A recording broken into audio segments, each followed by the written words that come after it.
Hello friends, welcome to our channel Sukoon FM English. We are here to listen stories Shadow King, Secret Son-in-Law. Today we listen episode number 51. If you enjoy the story, please like the story, share the story with your friends and comment in below comment section also. Now let's begin the story episode number 51, Secret Son-in-Law. Ishan accepts the challenge to the summer. Summer looked at the trophy on young Master Isan's feet and said while crying, Young Master Isan, I don't think it's time to discuss victory or defeat. You have to do it now. You had better change your clothes, otherwise, your colorful outfits is not appropriate for attending a charity dinner event. Isan's expressions changed after hearing Summer's words. He just realized that his shoot was stunned and just and looked ugly. Charity dinner events famous. There was a very big gathering of people. All the people present there were wearing clean clothes. Isan's face turned red with anger and he was in very angry mood. It was Summer who had split some floor on the clothes. However, he knew that there was no time to take revenge as there was only an hour left in the charity event. He must change his clothes quickly. Assange looked at Summers fiercely and said, Son, I will keep this in mind and I will take revenge in the future. And then he turned his face away. He was going to wear no clothes. Seeing young Master Isan's leave, Kiara looked disinterested and said to Summer in a cold voice, Are you satisfied now? She knew that it was a good idea to spill coffee on young Master Ishan's shoe. It was not a coincidence. Summer had done this intentionally. Summer pursed her lips and said angrily, He was forcing my wife to become his girlfriend. That's what he deserved? Kiara asked him in a disappointed voice. Your duty time is over now. Yes? Why don't you go home? And what are you doing here? I asked you to take me with you to the charity event. Summer said, coming to the point. Kiara said in a complaining tone. You were the one who tore the invitation. So how can we participate in the event? Her beautiful face turned cold, thinking that the fighting in front of her torn the invitation card and destroyed the company's hopes. She was more angry than Summer in her heart. If someone else had torn the invitation card, Kiara would have fired him from the company. But it was her husband who tore the invitation card. Though she was angry, she still did not fire him. Just then Summer said to him, Come, I will take you a charity event. He held Kiara's soft hand and started talking her out with him. Then Kiara said while pleading, Let me go. We attended the event without invitation. I can't be. Summer suddenly caught her hand. Naturally, a look of reticence and resistance appeared on face Kiara's, especially when she heard that they were going to participate in the charity event. She became even more angry. However, Summer was very strong and she could not free from him. Summer dragged her along with him to the parking lot in his BMW. Was standing near to the BMW and said to Kiara, Honey, you drive and let's go at Kapoor Group of Industry. Kiara's cold face was filled with disappointment. She said in a cold voice, I am not going. I want don't to go there without invitation and feel ashamed. Was that her husband, rude and unrefined? No one would let them in without invitation. Going there would only mean getting your installment done. Summer said jokingly while talking to her. If you don't drive, I will drive. Saying this, he took the car keys from Kiara's hand and opened the door. Seeing Kiara's unwanted glance, he seated her next to him, but I gave it to him. Summer sat in the car, turned the keys, pushed the accelerator, and turned the steering to start the car. I moved forward, the BMW made a loud noise, and it was as if an arrow had passed through my head. Yes, the car started running towards the building of Kapoor Group of Industry. Of course, Samar knew why Kiaras did not want to go. She was worried that she won't be able to get in without an invitation, and that others would make fun of her. But Summer was going to give a surprise for entering the charity dinner event. Although he did not have an invitation, he did have a platinum card. Summer was driving the car. Kiara was sitting quietly next to him. She was angry at Summer and at the same time she was afraid that Summer might insult her. But Summer was moving towards Green Hotel without any fear. Green Hotel was the most famous five-star hotel in Indore city. It was a chain hotel associated with food and beverages, lodging, vacation and entertainment industry. They were seen in all the first and second class cities of the country. Green Hotel was a part of Kapoor Group of Industries. This hotel also come under Payal. The charity event was organized in Green Hotel itself. Summer reached Green Hotel, parked the car in the parking lot, and said to Kiara sitting in the passenger seat. We have reached. Let's go inside now. Summer opened the door on Kiara's behalf, took her out by holding her hand, and took her Green Hotel. As soon as he reached the gate of Green Hotel, Summer said, what a luxurious hotel.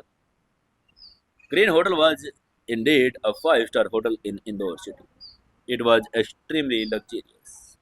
Its exterior was made of golden marble on which multicolored crystals was placed which were shining with a mesmerizing glow. A huge golden crown was engraved on the golden door of the hotel. Next to the crowns was Green Hotel written in beautiful golden letters in Sanskrit. Countless luxuries was cars were parked at the gate of Green Hotel. It seems as if there was an exhibition of the world's top luxury cars there. Summer knew that the people who come to the Green Hotel was big businessmen, billionaires, and CEO of big companies. Ordinary people could not go inside. Seeing the luxurious hotel, Kira's face changed slightly and she wanted to retreat.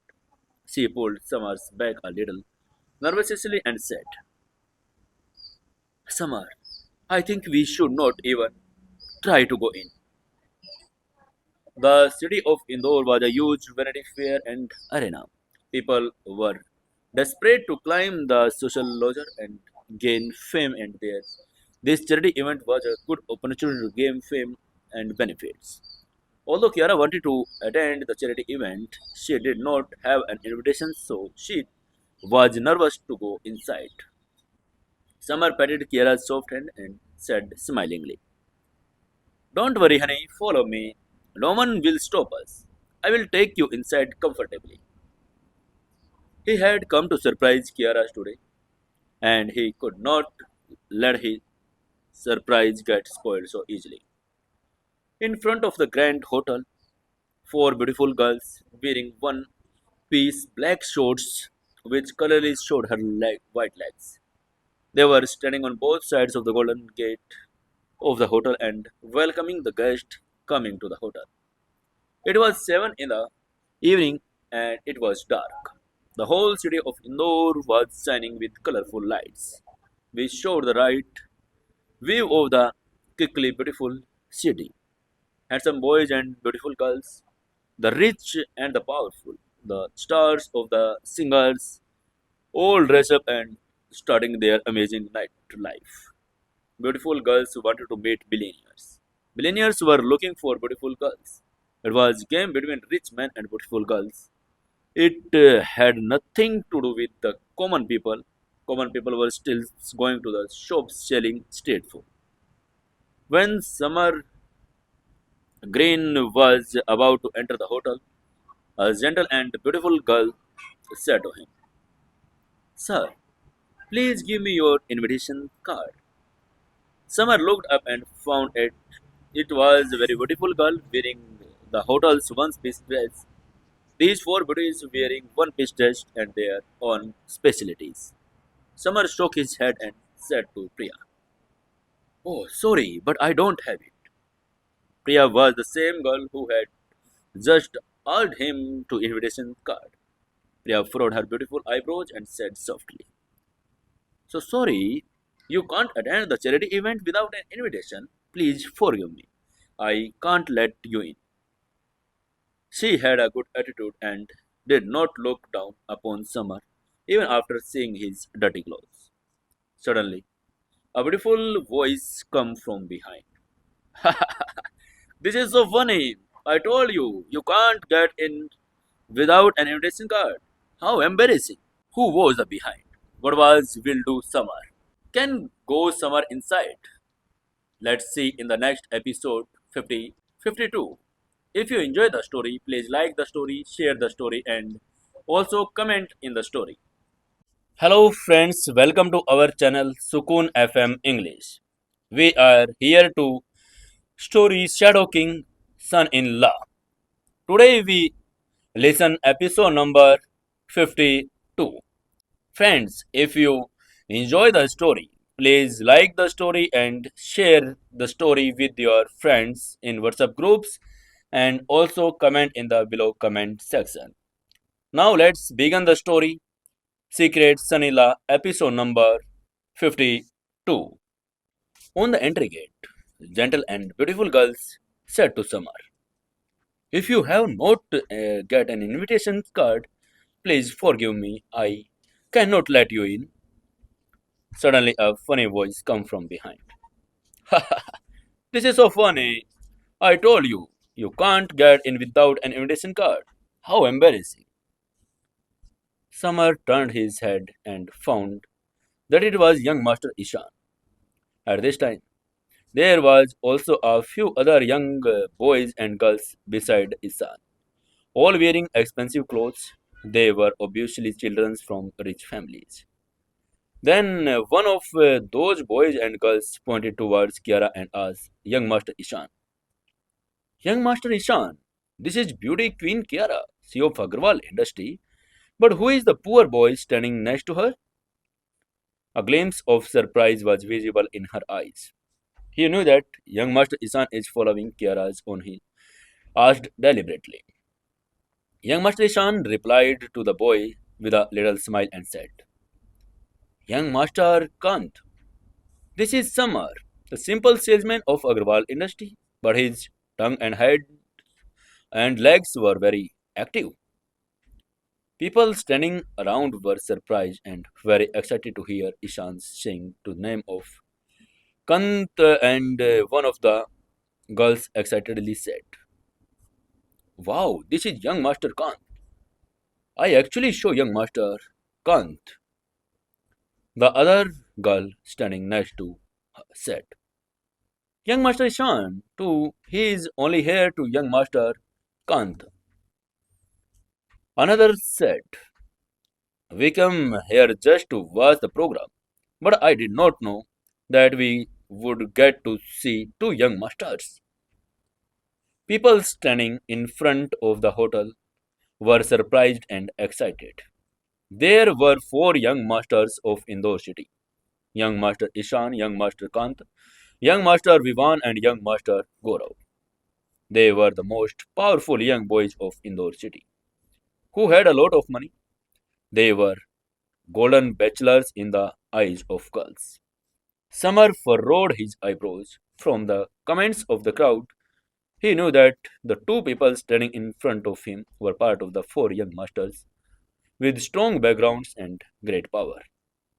Young Master Kant smiled coldly and said sarcastically to Summer, "Hey boy, you cannot go to the Green Hotel without an invitation. You better leave. Why are you embracing yourself here?" Summer frowned slightly and scolded back. whether I can go in or not. In none of your business. Those who mocked him, whether they are four young masters or five, he will definitely answer them. When Samar called young master Kant, young master Ishan started laughing. He laughed and said, "Ha ha ha! He is called young master Kant. This boy has a really sharp tongue." Kant's face turns dark and he said in mocking manner, "Son, how dare you scold me? Are you fed up with your life?" His face turned pale in front of young Master Ishan and he felt miserable as if he had swallowed a fly. Samar gave a cold smile and said to Kant, "I am going in.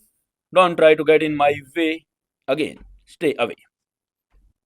Suddenly, everyone heard an arrogant voice. "Don't fight, the charity event is about to start. Go inside quickly." Everyone saw an old man scolding at the door. The old man was in tan suit, had a fair complexion and white hair. He was a very extravagant and arrogant man. His name was Rajesh Kumar, the grand old man of Kapoor Group of Industry, the housekeeper, who was responsible for pile security. He had a very high position in their house. Young master, Kant pointed at Samar and said, "But Rajesh, this boy does not have an invitation card.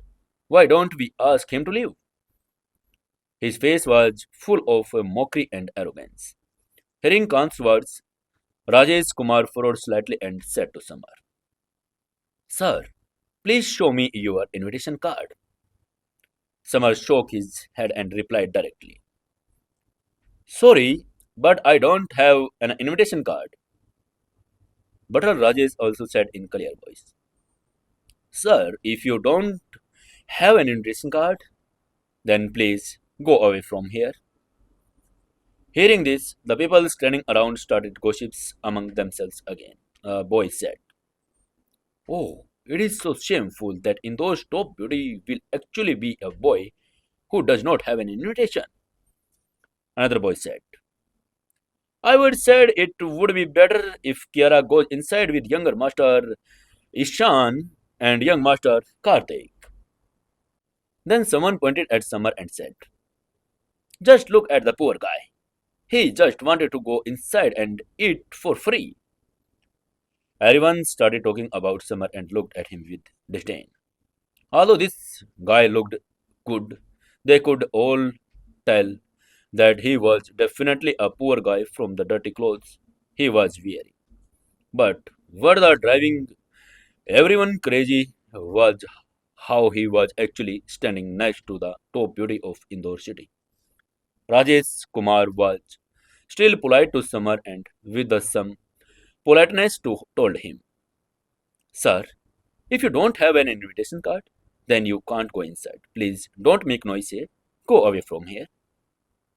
Kiara could no longer control her anger and suddenly brushed out at Samar and said, "Samar, I told you that I don't want to go, and you still forcibly brought me here. Now, see how insulted I am being. How shameful." She felt very uncomfortable and felt that it was big mistake to come with Samar. Now, she had to endure people's laughter and taunts, which made her even more angry. Why did her husband keep making her angry? She felt very disappointed and said, Young Master Ishan said arrogantly, holding his invitation card, "Miss Kiara, I don't think you can get in with this man. Come to me here and I will take you in." Young Master Karthik also showed off his invitation card and said, "Miss Kiara, I have an invitation card. Come with me." Undoubtedly, both these young masters were arrogant to a certain extent. Hearing their words, Samar started getting angry. He thought to himself in anger, "Are you trying to tease my wife in front of me? I will not let you go like this." Samar made a face and said to Butler Rajesh, "Will you let me in if I show you this?" Saying this, He took out a platinum card from his pocket and showed it to the butler Rajesh. Just then, a short haired boy standing there laughed and said, "Haha, what did I just see? A platinum card. How funny a guy is to think he can get it with a little card." Saying this, he started laughing at Summer with sarcasm. More people started gathering in the hotel and started watching the drama. They were all looking down at Summer. They all knew that you had to have an invitation card to attend the charity event. This stupid guy really had no idea what he was doing. Kara face turned pale after getting so much insult. She wanted to dig a hole and hide herself. While everyone was making fun of Summer, only Rajesh Kumar was staring at him when he showed the platinum card. But our Rajesh rubbed his eyes and asked in surprise, "Sir, is this a five-star platinum card?" Five-star platinum card, a card that only three peoples in the entire Kapoor group of industries had. One was in the hands of the CEO, one was in the hands of mayor, and the last card in the hands of this young man. Standing in front of them, Butler Rajesh could not believe his eyes. Putting his card back, Samar softly asked the Butler Rajesh, "I am asking you again, can I go in now?" Butler Rajesh politely showed Samar and Kiara the way. "Of course, please come in, sir.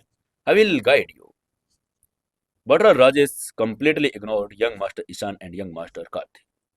Butler Rajesh knew that the five-star platinum card was definitely a cut above all the invitation cards.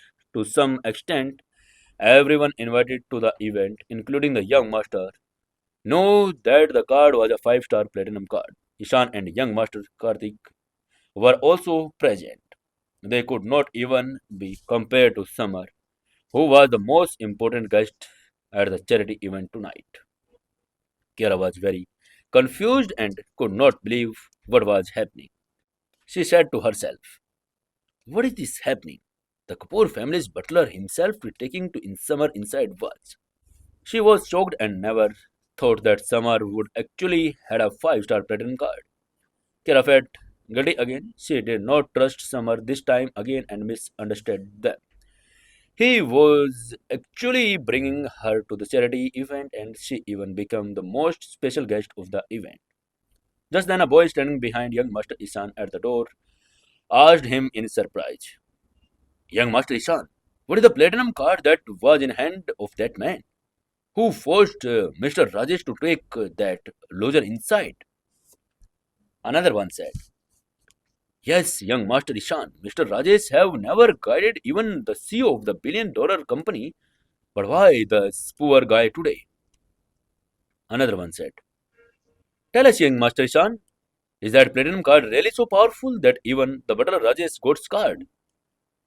Everyone started asking different questions out of curiosity. While everyone was asking them questions, young Master Ishan and young Master Karthik were feeling disappointed. They were also wondering what that card was, something that they did not even have. Since he did not have how prestigious a platinum card was, he did not think it was to say anything and simply gave him invitations card to the receptionist and quickly went inside. What was happening in the inside? Stay tuned with Sukun FM English. If you enjoy the story, please like the story, share the story, and comment in below comment section also. Hello friends, welcome to our channel Sukun FM English. We are here to listen story Secret Son-in-law Shadow King, the king of the all our world. We are here to listen episode number 53. If you enjoy the story, please like the story and comment on the comment section and share with your friends. Today, let's begin the story, episode number 53. Butler Rajesh guides Summer and Kiara in charity event. All were shocked. They were lying to humiliate Summer, but now they themselves have to be humiliated. This is called shouting yourself in the foot. Then suddenly a loud voice come from the crowd. Do you really want to know what is the behind that platinum card? Everyone looked back and found that it was said a gorgeous looking boy. The boy had very attractive eyes and very long hair, which made him look like a girl. A boy who was even more beautiful than a girl. Then someone from the covered crowd recognized him and shouted, "Oh shit, young Master Goro! It's you! Young Master Goro is the most attractive and handsome among the more other masters of Indore city." It was mysterious. A person from the crowd asked curiously, "Young Master Goro, can you tell us what the five-star platinum card is?" Young Master Goro smiled and started telling everyone about the five-star platinum card. He smiled and said, "Look, as far as I know, the poor family has given different cards to everyone according to the power of their members. The lower power silver card, the powerful golden card, and then comes to the five-star platinum card. The Kapoor Group of Industries has only three five-star platinum card, as far as I know. One of with Pyle Kapoor, chairperson of the Kapoor Group of Industry. One is with Prithviraj Kapoor, head of the Kapoor's family. And for the last card, I think you all have already seen has it, right?" Saying all this, young Master Goro gave his invitation card to the front desk and went inside smilingly charmingly. Everyone was surprised to hear that young Master Goro said, remained, the five-star platinum card was indeed very important, which was given by the head Prithviraj Kapoor. And now that Samar had a platinum card, it meant that Samar was Prithviraj Kapoor was an important as he was, or even more important. That's why his better Rajesh himself was guiding him with pleasure. While walking in the luxurious hall inside the hotel, Kira softly said to Samar, "Thank you." Although Kiara did not know from where how Summer got the platinum card, but she definitely know that Summer must have had to pay a price for it. Honestly, Kiara's sixth sense was very sharp, though she did not know Summers had promised. Piles do not any work and help she needed in return. After all, the promise of a Shadow King in the underworld was priceless. In response to her thank you, Summer laughed and said solemnly, "You are my wife. If I don't help you, then whom else will I help?" Wife? Kiara suddenly felt very happy after hearing the word wife from Summer's mouth. A bright and genuine smile appeared on his face. While walking like this, butler Rajesh took Summer to the banquet hall. Summer thanked the butler and said, "Thank you, butler Rajesh." This hotel was so big and there was so many banquet halls. In it, the butler Rajesh not guiding, they would not have been able to reach the banquet hall so quickly. Of course, he was thankful to the butler Rajesh. There was a need to do it. The butler Rajesh smiled politely and said, "You are very kind, sir. I have to go to other place right now. I have to take care of guests, so I have to leave. If you need anything, please call me and I will be at your service." Hearing his words, Summer also smiled and singled him to leave. Summer's singles on since this, the butler Rajesh turned away from there. After his departure, Summer entered the banquet hall, entered and said, "Wow, this banquet hall is very big." The banquet hall was on the 22nd floor of the Green Hotel, which was just separate over more than 100,000 square meter. Be it the walls, floor, and ceiling, they were covered with crystal and had a bright shine. The hall was filled with champagne, bottles of wine, cakes, cheese, and fruits. Handsome boys were beautiful girls, beautiful billionaire ladies, and CEOs were all drinking and chatting with each other. Kiara pointed towards a boy and said in surprise, the Viman Bhardwaj. There was a surprise on her cold and handsome face. Hearing Kiara's words, Samar turned around a short 20 years old boy talking to a beautiful girl nearby. Samar asked Kiara, is Viman Bhardwaj very famous? There was a strange gleam in Kiara's eyes and a look of surprise was Vivan on her cold face. She asked Samar in surprise, you don't know who Viman Bhardwaj is? Confused, Samar said, why would I know who Viman Bhardwaj is? Kiara told him with a smile. He is one of the young masters of Indore city, one of the four most capable young men. A look of disdain came on Samar's face and he pursed her lips and said, oh, but what does this have to do with us? And why are you showing so much interest in him? Kiara hit her white forehead with her hand and disappointed and said to Samar, hey, I am just asking because your and his surname is Bhardwaj. That's why I asked. Is there any relations between you and him? Samar asked in a slightly cautious tone. What do you mean to say? That is my be from the Bhardwaj family. But our family is very big and there are thousands of people in it. I can't know everybody. Kara looked at Samar in despair and told him about the Bhardwaj family. Said, okay, you are right. Vivan Bhardwaj belongs to the Bhardwaj family of Delhi.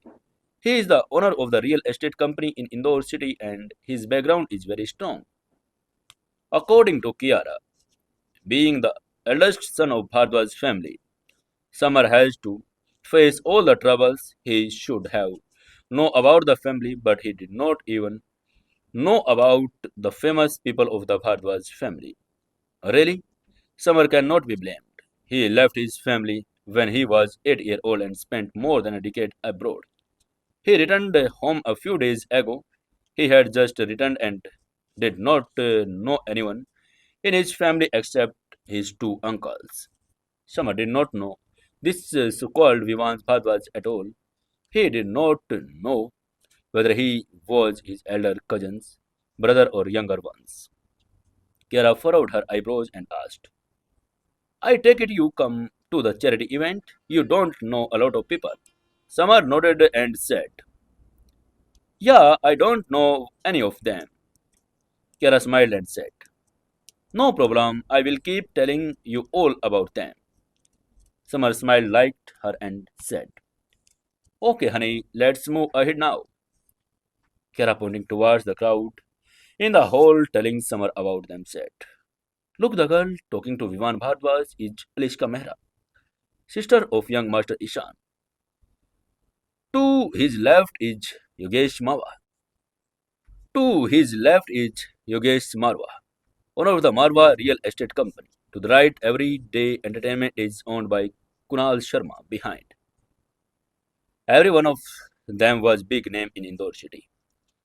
They were CEOs in different industries, real estate, entertainment, telecom, and jewelry. Apart from this, there were also rich societies. In short, the people who attended the charity event were from the higher class of Indore industry at the top of the social pyramid. On Kiara's advice, Summer found out that those people who had property worth at least 500 millions, Agarwal Industries was at the bottom of the list. There was a determined index of the event. One had to have a net worth of at least 500 millions to be included. Of course, some officials were excluded, for example, important peoples like mayors and directors. Samar was also able to enter the event only because of the platinum card. Hearing all this from Kiara, Summer smiled slightly and said, honey, I am feeling hungry. Let's go have dinner. As soon as Summer said this, Kiara realized that she too was a little hungry, so nodded his head and said, I am feeling a little hungry too. Both of them come straight to the event from office in the evening.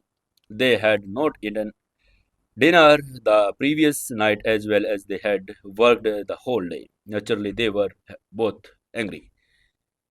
Hearing this, Samar smiled and said, then what are you waiting for? Come on, let's go. Samar took Kiara to the food stall and took two pieces of cake, one to the Kiara and started eating to other one himself. Samar had finished his cake in second. Just when he was about to take a second cake, a sarcastic voice was heard. Hey, isn't he the elder son of our Bhardwaj family? He has never eaten cake before. Poor guy. Young Master Vivan come to Samar with a look of sarcasm and contempt. What will do Samar in the next? What will happen in the next? Stay tuned with Sukun FM English. If you enjoy the story, please like the story, share the story, and comment in below comment section. Hello friends, welcome to our channel Sukun FM English. We are here to listen story Secret Son-in-Law Shadow King. Today we listen episode number 54. Let's begin the story. If you enjoy the story, please share the story, like the story, and comment in below comment section also. Let's begin the story episode number 54. Summer and Kiara started eating to oneself. Then a cold voice from the behind was heard. Hey, isn't he is the elder son of our Bhardwaj family? He has never eaten cake before, poor guy. Young Master Vivan Bhardwaj come to Summer with a look of sarcasm and contempt. The Bhardwaj family had no feelings for Summer, as his parents had disappeared since childhood and he had a living abroad. He was the eldest son of the Bhardwaj family. He was to inherit the Bhardwaj family property upon his return. Naturally, the Bhardwaj family disliked him. Hearing this sarcastic voice, Samar looked up and saw a short-haired, handsome young man. I saw a man coming towards me and a sharp nose and wicked expression in his eyes. He was not a good man. This short-haired young man was none other than Vivan Bhardwaj, also known as a young master Vivan. Kiara had already told Samar about him, so he recognized him at a glance. Samar did not have any friendly feelings towards the Bhardwaj family. He furrowed his eyebrows and a little said to young Master Vivan, you did not brush your teeth this morning, did you? Young Master Vivan had a look of doubt on his face. He did not understand what Samar meant. So he stared at Samar angrily and said, yes, I brushed. What do you mean? Samar smilingly, slightly, and said in a slightly raised voice, your mouth stings. So you probably don't brush your teeth this morning. Hearing what he said, young Master Ivan's face turned red with anger. There was so much commotion after that Summer was insulting her. Suddenly a snoreful voice came. Ha ha, young Master Ivan, he has heard you too. I insulted you. It was none other than young Master Ishan. He had come with young Master Karthik and heard Summers laughing at young Master Vivan. Just then, young Master Ishan's come out loudly. He started laughing. Young Master Vivan thought he was being mocked. A slightly dissatisfied look on his face, he stared angrily at young Master Ishan and said, young Master Ishan, what do you mean? Seeing young Master Vivan getting angry, young Master Ishan smiled and explained, don't get angry, young Master Vivan. Young Masters Karthik and I have to been insulted by this man. He had insulted me. His tongue is very sharp and he can't insult people without abusing them, insulting you. Suddenly, the beautiful girl standing next to young Master Vivan said in surprise, brother, so this guy talked back to you too. This girl has a pretty face, skin as white as buff and wore lipstick. She was slender and certainly fit the descriptions of a somewhat glamorous beauty. Of course, she was very less in comparison to Kiara. She was the sister of young Master Ishan Mehra and current girlfriend of young Master Viman, Liska Mehra. Now, When her brother and boyfriend were insulted, she also got a little angry. Liska Mehra extended her right hand, pointed at Samar, and said angrily, "Brother, this boy has dared to insult you. You should teach him a lesson." Seeing Liska's Mehra pointing at him and with her hand, Samar furrowed and a little hatred was visible in his eyes. He also scolded Liska and said, "I get very angry if someone points a finger at me. Keep your dirt hands away from me." Liska's Mehra Beautiful's face was full of arrogance and contempt. She said angrily, "Hmm, even if I finger you, what will you do to me?"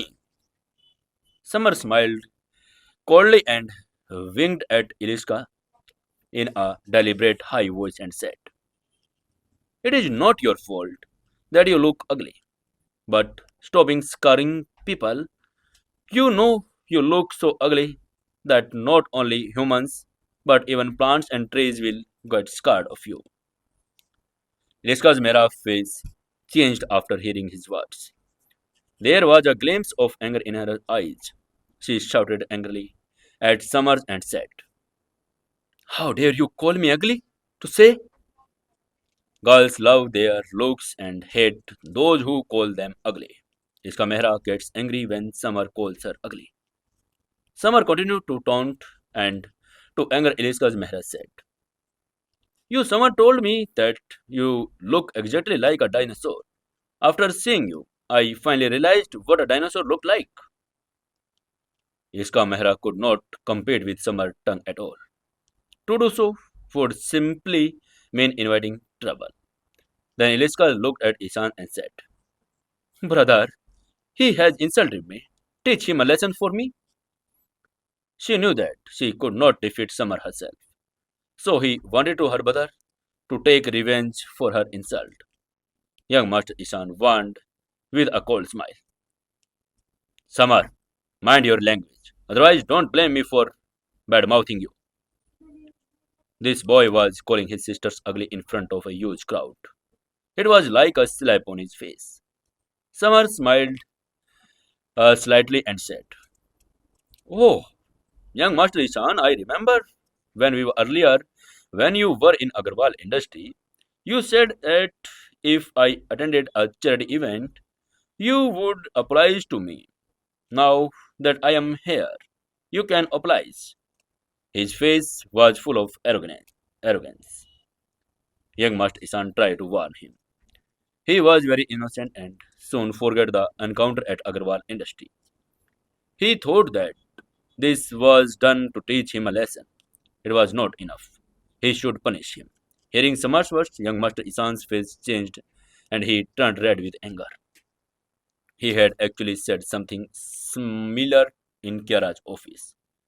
If Samar managed to get an entry in the charity event, he would apologize to Samar. But there were so many people around, he could not apologize naturally. He was one of the four young masters of Indore city. He could not rise, losing her reputations. Samar smiled sarcastically.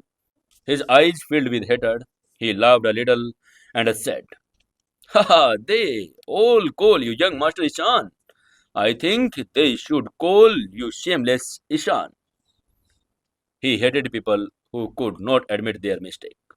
Ishan did not even have to most basic thing, honestly. He actually used the name of young Master Ishan as a disgrace. I made fun of it. Suddenly, a flirtatious voice came. "Hey, young Master Ishan, did you say you have going to apply?" Later, a long-haired man with flirtatious and handsome eyes walked in. Looking at the flirtatious man, young Master Ishan's face showed a bit of disgust. Ishan said with a cold smile, "Young Master Goro, I have told you many times before that you have nothing to do with my affairs." The hatred in his eyes became even more clear. Although they were four young masters of the Indore city, but young Master Ishan and young Master Goro were enemies of each other, and the relationship between them was very bad. Young Master Goro smiled charmingly and said, Oh, I think that shameless Isan shoots you. A hint of sarcasm flashed in his eyes. He quickly came to Summer and said, Hi, I am Goro Verma. I hope we can work together. We can become friends. Summer smiled lightly and said with some curiosity, What do you want to be friends with me? Do you want it? In her perceptions, the four young masters of Indore city were all arrogant scoundrels. Young Master Ishan, young Master Karthik, young Master Vivan were all very arrogant. Then this young Master Gaurav, why did you want to be friends with him? Young Master Goro smiled and extended his right hand, gesturing for Summer to shake hands and said, They say, you are young master. You are Master Ishan's enemy. So, you are my friend. Summer also smiled lightly and said, You are absolutely right. The enemy's enemies is a friend. It happens, and saying this, Summer shook hands with Goro. Young Master Goro had skins as smooth as girl, needless to say.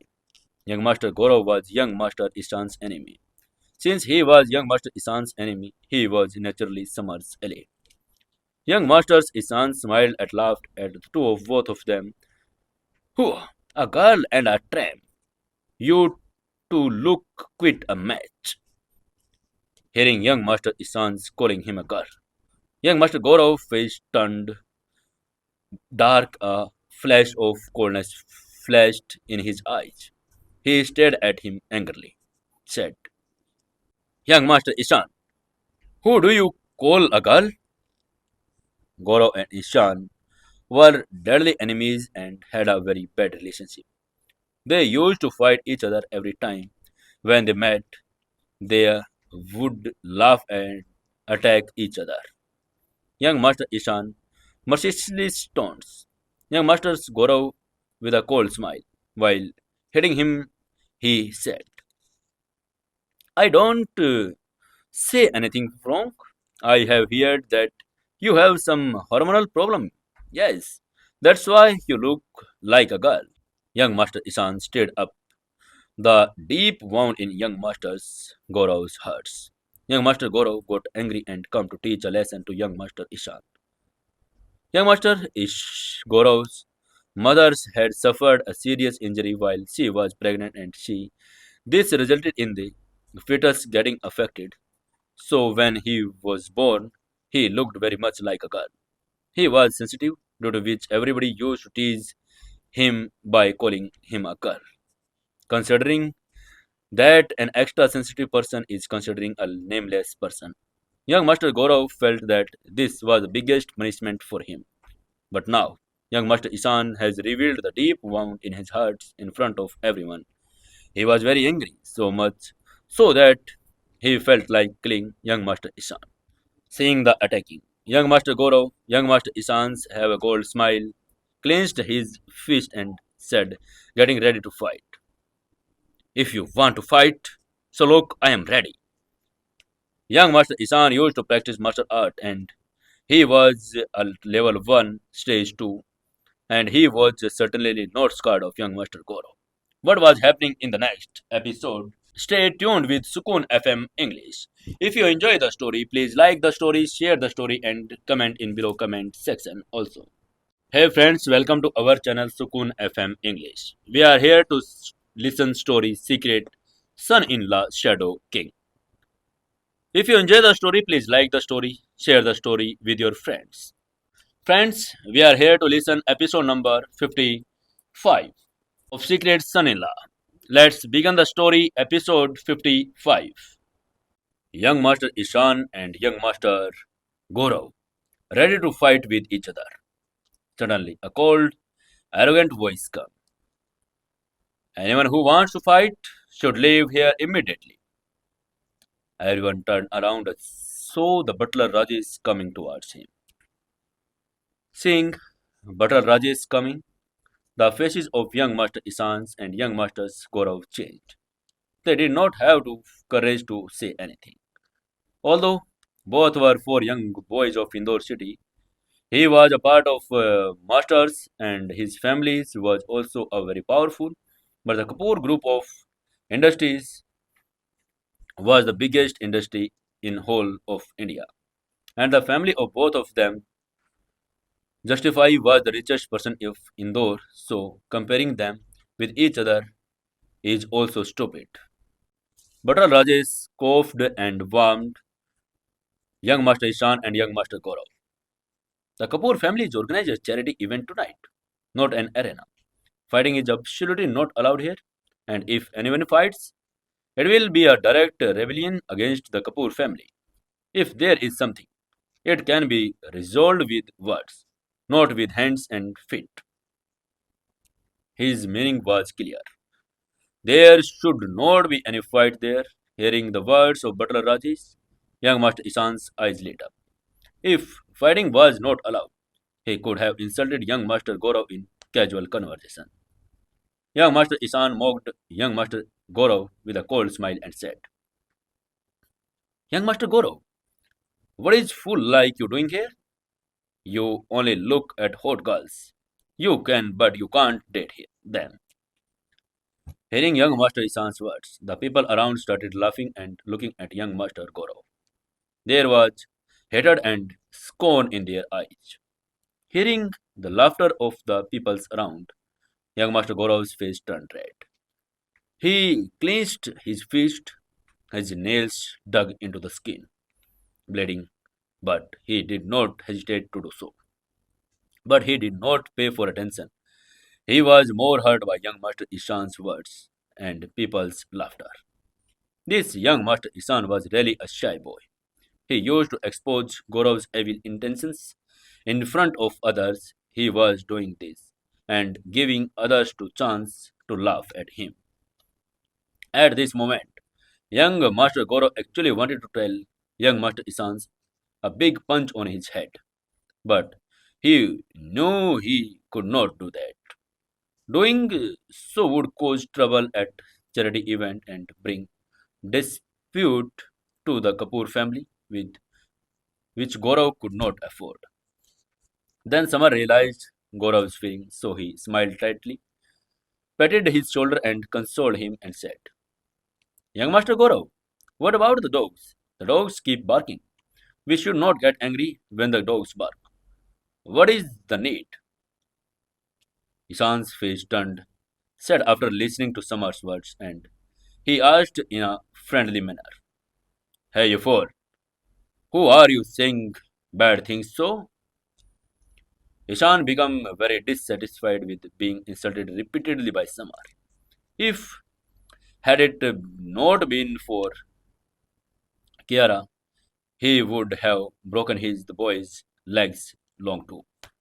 Without any fear, Samar looked straight into his eyes and said, Whoever has insulted my friend young Master Goro, I am calling him a dog. Ishan got angry at his words and said, Son, you are a small businessman of Agrawal Industries. You are an employee of Indore. Believe it is or not, I will not let you stay in Indore. Samar shook his head and said, Oh, really? I can't believe you. His face was filled with disbelief and a mocking scowl. The donkey has kicked young Master Ishan on the head. He said that he would not let him stay here. Forget about young Master Ishan. Even the mayor of the Indore city could not throw Summers out of the Indore. He was the king of the shadow group, the number one king of the underworld. Young Master Ishan was not even worthy to becoming his servant.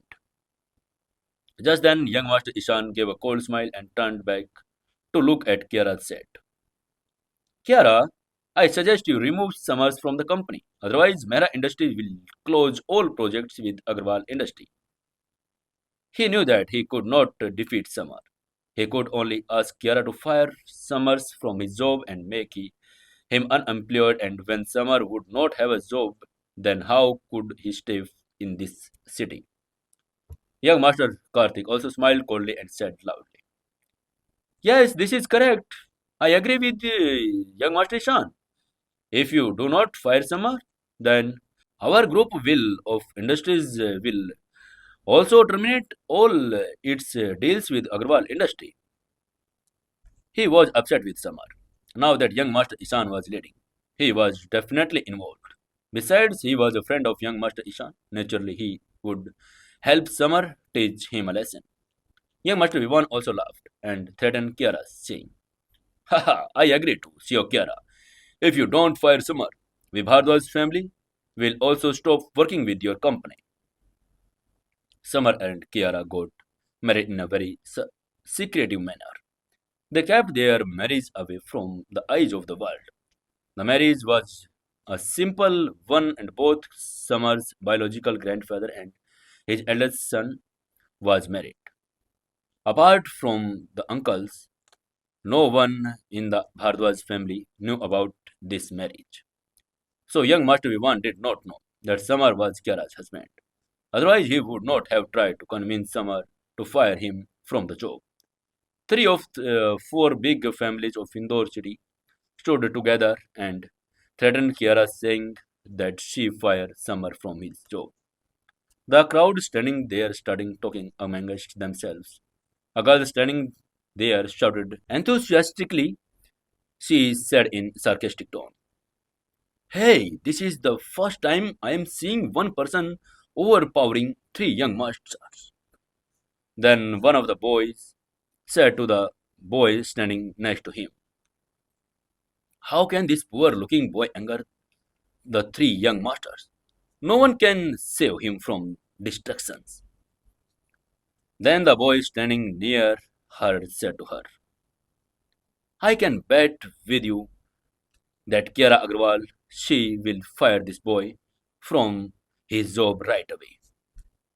The boy replied, Of course, Kiara will have to fire him. Only a fool would try to upset three big families of the sake of the small employee. People around started discussing that Kiara would definitely kill Samar. She will fire from Joe. After all, the three young masters represented the three big families of Indore city and was the powerful. If they wanted, they could have even merged Agrawal Industries with them. Indore, no one in the city was able to stand against these three families. Then young masters Goro come forward, patted Samar on the shoulder and said, Hey brother, you stood up for me, but I put you in trouble.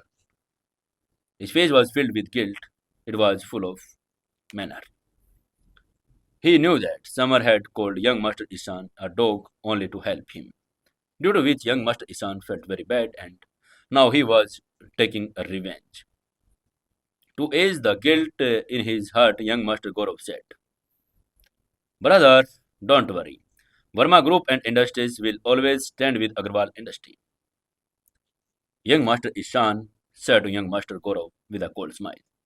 Haha, this is ridiculous. Young Master Gaurav, your words have no value in your family and forget about agreeing with you. Those people don't even like to listen to you. Your family is in the hands of your father and your younger brother. You can't do anything I can. A glimpse of distance was visible on his eyes. Hearing this, young Master Gaurav's face changed completely. He wanted to say something, but knowing that the opponent was telling the truth, he remained silent. Although young Master Gaurav was the eldest son of the Verma's family, his father did not like him due to his timid and gentle nature. The real power of the company was in the hands of his younger brother.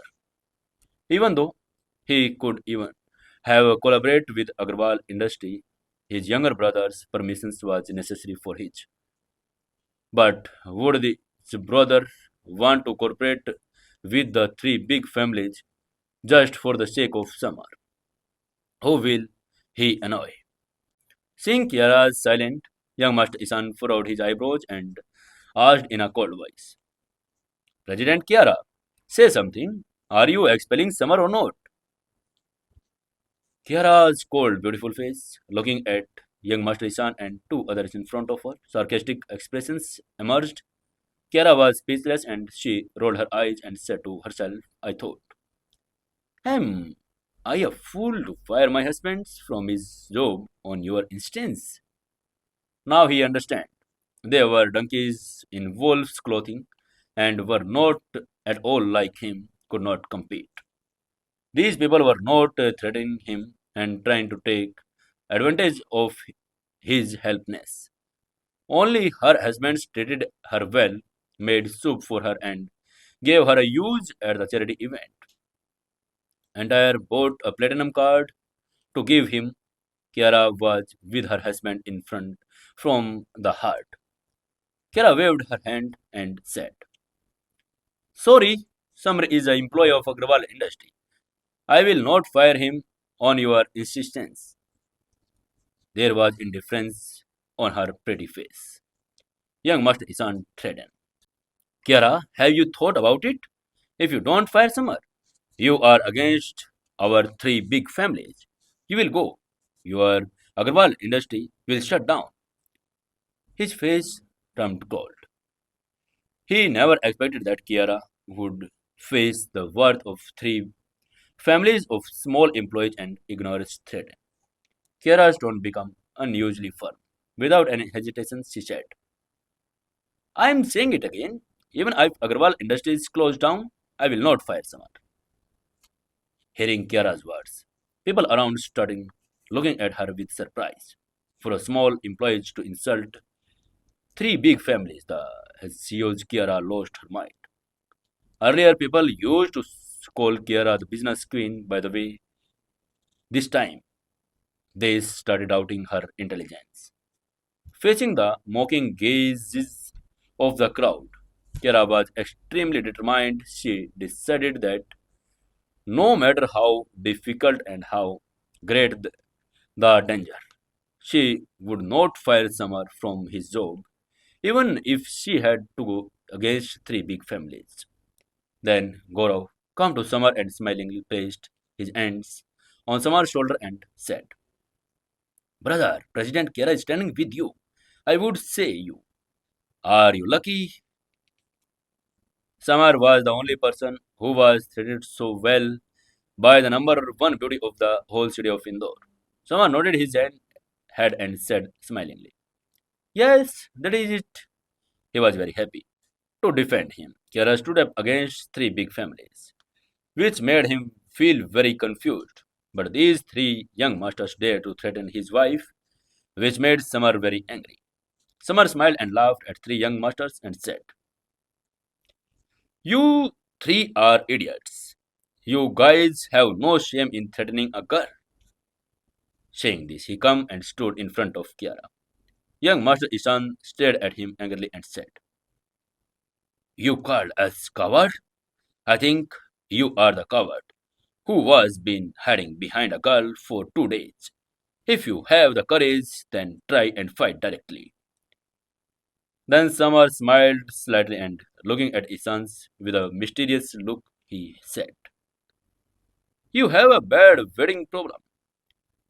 You wet your bed every night." Samar revealed the secret of the Isha. What will happen in the next? Stay tuned with Secret Sanila story on Sukun FM English. If you enjoy the story, please like the story, share the story, and comment in below comment section. And if you visit the channel first time, please subscribe our channel also. Hello friends, welcome to our channel Sukun FM English. If you visit the channel first time, please subscribe our channel and press the bell icon also. Friends, we are here to listen story Secret Sanilla Shadow King story. Story is the very famous story of our original Sukun FM Hindi and Sukun FM English channel. If you enjoy the story, please share our story with your friends and like the story and comment in below comment section. Let's begin the story, episode number 56. Let's begin the story. Summer reached a charity event with Kiara. When he was asked for the invitation, young Master Ishan and Bhardwaj started making fun of him that he does not have an invitation. Then he showed a platinum diamond which leaves everyone speechless. After showing the platinum card to Summer and Kiara, Kapoor's family butler Rajesh, the teachers, there's both of them inside. But even inside, young Master Ishan and Vivan troubling Summer. Then Summer starts telling them about their disease. Summer moved his head slightly and he looked at Ishan's with a mysterious look. He said, "You have the bad wedding disease. You wed your bed every night." Young Master Ishan's face turned pale after hearing his words. He shouted in anger. He said, "Mine, you must be the one wedding every teeny bed in front of so many people." He was never going to admit that he had such a disease. Ignoring this, Summer continued. "Young Master Ishan, did your car have an accident last month?" Young Master Ishan said, a little confused. "Yes, it was true, but what you said it what does one have to do with him?"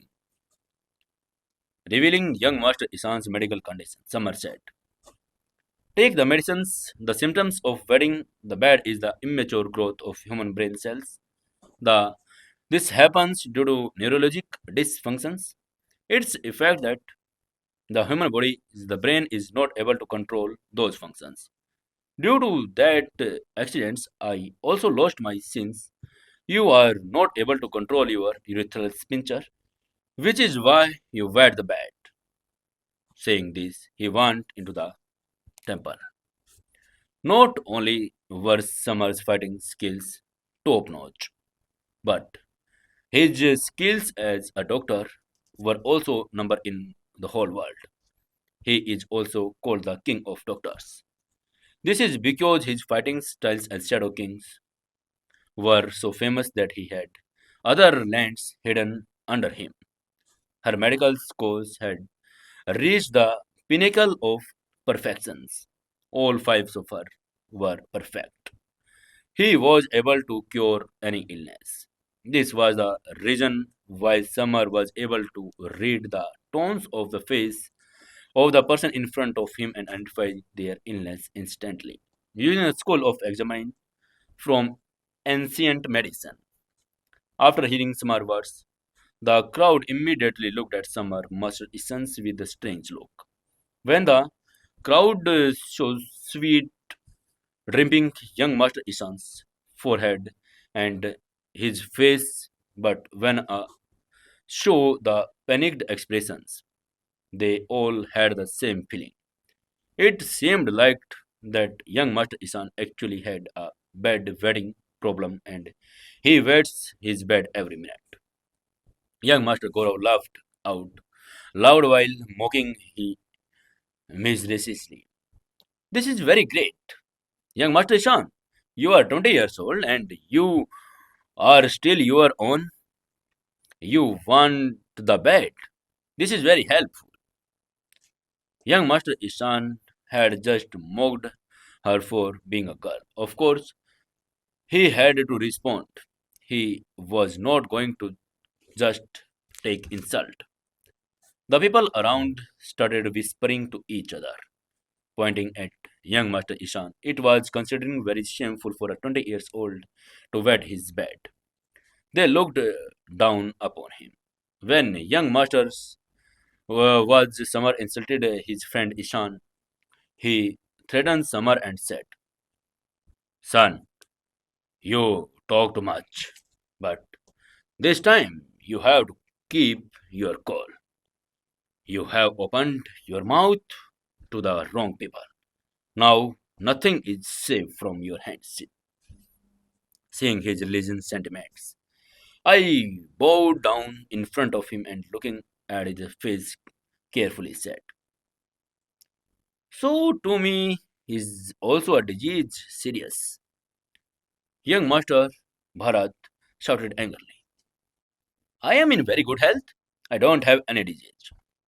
Summer laughed out loud. There was a twinkle in his eyes. He said while laughing, "So I am success.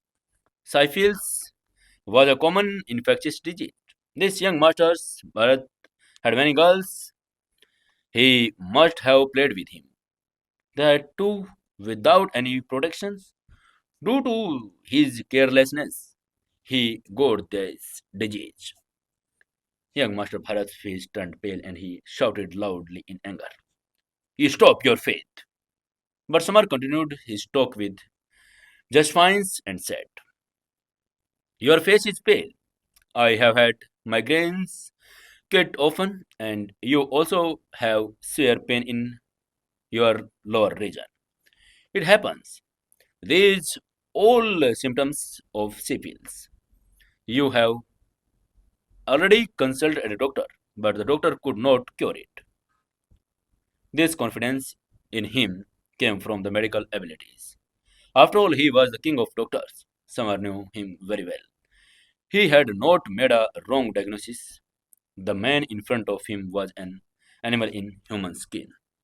Young Master Bharat face turned purple. He knew very well that Samar was right. Half a years ago, he was diagnosed with STF, and in the hospital, he suffered a lot. He tried to treat it for a long time, but he was not successful. He knows, he thought that this was all revenge for the time when he had misbehaved too much. And now her face was turned pale and her body was weak. He was drying very quickly. He used to get tired and his energy used up in just half in a tin. He did not have enough energy to continuously burn the entire tin. After Isan's summer had slapped Bhart's head on his face with his words, the sound of which was echoing in his ears, he put his hand on his head. Seeing this, the people around started talking, thinking was what happened. Why did he put his hand on his head like this? Summer did not even touch him. Then why he was behaving like this? Seeing Isans and Bharats being insulted, young Master Vivan came forward to rescue them and shouted loudly, Samar, let them get any disease. It is their personal matter. You are not making fun of any disease by shouting loudly in front of everyone like this. Hearing his word, Summers got scared and said in a harsh tone, okay, I can't do this. You told me. But when Ishans made fun of Goro and was fighting with him, why don't you come to his rescue? When Vivan showed that his very statement was backfiring on him, he brought up his family's name and said, Samar, I hope you will understand the whole Bhardwaj family. You will not have all the courage to go against me.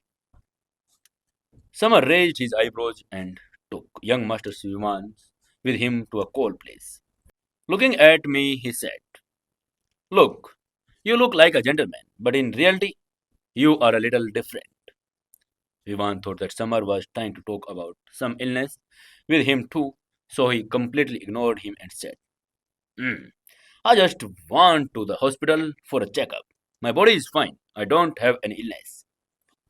He went to the doctors for a checkup and got his checkup done. Doctor told him his body is completely healthy. Samar said to me again, young Master Viman, your physical body is completely. I am completely healthy, so I am not talking about any disease. The priest got a little confused and asked, so what are you talking about? Samar said in a slightly tearful tone while kissing her lightly. I want you tell me boys are liked, girls are not. That means you are gay. Hearing Samar words, the beautiful face of Lisha Mehra standing near Vivan changed rapidly. She angry argued with Samar. Samar, stop joking. How can my boyfriend to gay? Young Master Vivan was her boyfriend. She would not allow anyone to say that her boyfriend is having some problems. To make Elisha understand, Summer asked her same question. Since you are the young, you are Master Vivan's friend, so I am asking you a question. Have you both, have you all talked to each other or not? Iliska was confused. What will do? Iliska's in the next. Stay tuned with Sukun FM English. If you visit the first time, please subscribe our channel Sukun FM English and share the story Secret Son-in-Law with your friends in your WhatsApp groups. Like the story also and comment in below comment section. Hello friends, welcome to our channel Sukun FM English. Friends, we are here to listen story Secret Son-in-Law Shadow King. This is an English dubbed story. If you enjoy the story, please like the story, share the story with your friends in your WhatsApp groups. Tomorrow, Samar said to Vivan he is a gay, but Vivan's girlfriend was angry on Samar and said, Samar, stop joking. How can my boyfriend be gay? Drama was starts. Let's begin the story. Episode number 57 Secret Son in Law's Shadow King story. Eliska shook her head and said, to make Elisa understand, Samar asked her the same question.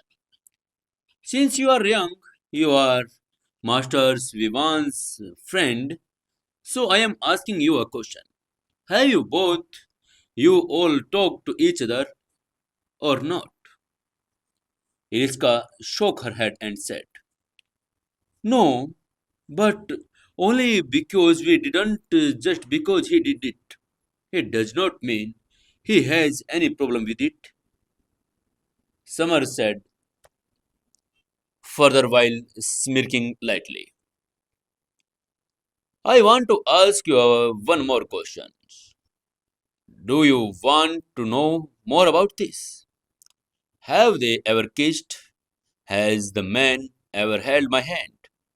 I had never seen a person who has not held with own girlfriend's hand. Elishka was speechless at his words. The expressions on her face changed completely. She suddenly remembered that in the past 6 months since they had been dating, they had neither kissed nor had we once held her hand. He remembered very well that one night she wanted to kiss him, but he had refused. He had made the excuse that he was not well and he could not kiss her. He remembered all the past events, from which it was evident that Vivan had no interest in girls. Thinking all this, Eliska looked at Vivan and asked, Young Master Vivan, I tell me the truth. Is Summer telling the truth? The expression on young Master Vivan's face changed a little.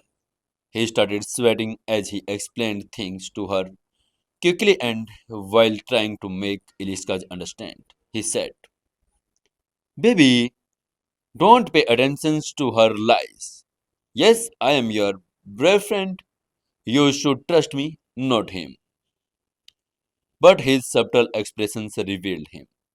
Eliska started at young Master Vivan's and asked loudly, Young Master Vivan, if you are telling the truth, then prove it and kiss me right now.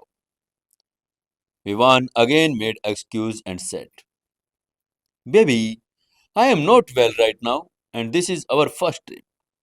This will be a kiss. I don't want to ruin this moment.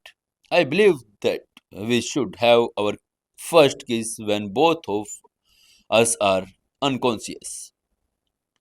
Elisha interpreted them with her excuse and said, Are you stupid again? If you are not okay, then who will I kiss you? Saying this, she wanted to kiss him. She moved forward, but the priest pushed her aside. Riska looked angrily at young Master Vivan and said, So Samar is telling the truth. Hey, you are really not interested in girls? You have been fooling me for so long. Samar had defeated his dreams with his words. His secret was revealed to everyone. He had exposed them. In other words, he had killed them with the arrows of his words. His words left the three young masters speechless and they all wanted to retreat. The crowd standing nearby also moved back, looking at Samar with their eyes wide open. There is no doubt that he was a talented doctor. He could tell a person's illness with just a glance. Everyone was surprised. But at the same time, they were also scared. This is because everyone had some disease or the other. They had some secret of their own which they did not want to give Summer a chance to reveal in front of everyone. At this moment, he became one of the most dangerous person on everyone's list. Again, Summer looked at the three and said with a soft smile, "Now tell me, three young masters, how does it feel when you are humiliated in front of everyone?" His eyes rolled up with a smile. Suddenly, a voice filled with a pleasant laughter came from the door. "What are you guys talking about here? I am talking to you." And a very beautiful girl dressed in a red stood in front of everyone. The face of that woman was proud and beautiful. Her eyes were bright. Her skin was creamy and her whole aura was radiating brilliant light. Her dazzling red dress was wrapped elegantly around her slender body. It made her heart shine. It attracts the attraction of all the people present. It was a fish that was very beautiful. It was like waves in a lake. It was exuding innocence with a fish should have, creating a unique atmosphere. She was looking very beautiful. It seems as if she had a mysterious charm. As soon as she appeared, she would attract everyone's eyes towards her and become the focus of everyone's attractions was. In just 6 months, everyone around her standing spitting, their eyes turned red and their breathing became heavy. A boy standing in the crowd, "The girl is very beautiful. I am even ready to give my life to marry her." Another boy standing near him said in a stern voice, "Shh, tell me, this is Pyle, Indore city most beautiful girl and chairperson of Kapoor industry. Do you want to do any more? Don't you want to live?" The boy sighed and said, "After seeing her so closely, I have forgotten everything I just gone. I said this to remind me, otherwise, all the people around her were talking. Six of them had seen Pyle before. They were shocked simply because they were seeing her for the first time. Moreover, being the most beautiful girl of Indore city, Pyle was rarely seen in the public places. Summer was listening to the crowd discussions. He looked at Sharo. His eyes sparkled with surprise. He also felt that Pyle looked very beautiful in red dress. Seeing Pyle coming towards them, Ishan, Bharti, Vivan all become happy. They all thought the Pyle has definitely come here to talk on the behalf, as they are most powerful young masters of the young generations of Indore city. But the very next moment, they were stunned because Pyle was not coming towards them, but towards someone else. Pyle came in front of Summer, shaking her thin skin and looking into his eyes and said, "Summer, I have just heard that your Agrawal Industries in a trouble."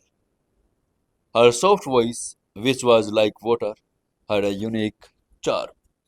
Summer furrowed his eyebrows and said softly, "Yes, Miss Pyle, our company has some funds." He did not understand with Pyle was asking about his company.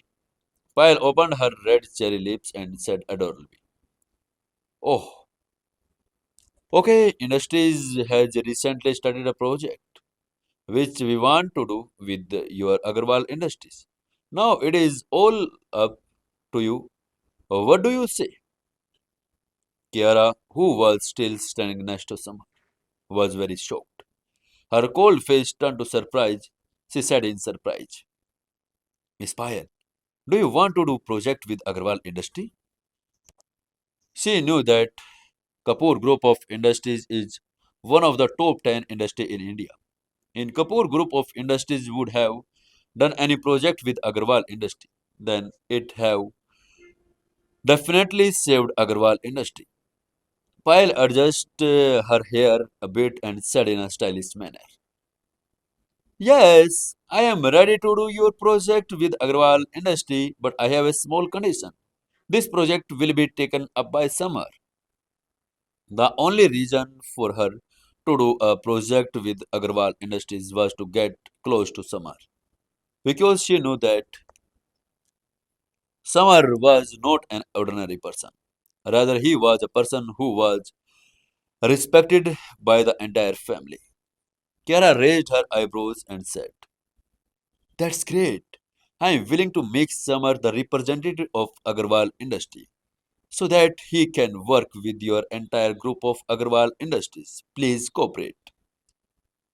Even though she did not know why Payal was giving so much importance to Samar, but to save her company from being bankrupt. She had no choice but to agree with Payal.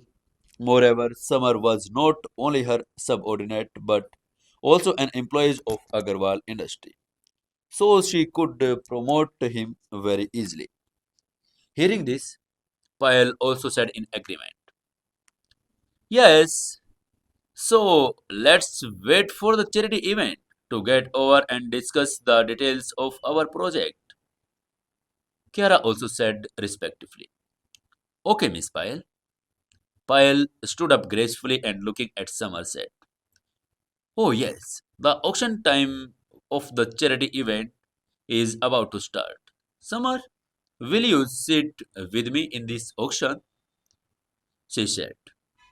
The name of the charity event itself suggests that this event was for charity. Then was it is an auction? This was because everyone used to make jewelry and antiques, and some rich people used to buy them, and then the amount received was donated. There was a platinum seat, VIP seat, and a regular seat at the charity event.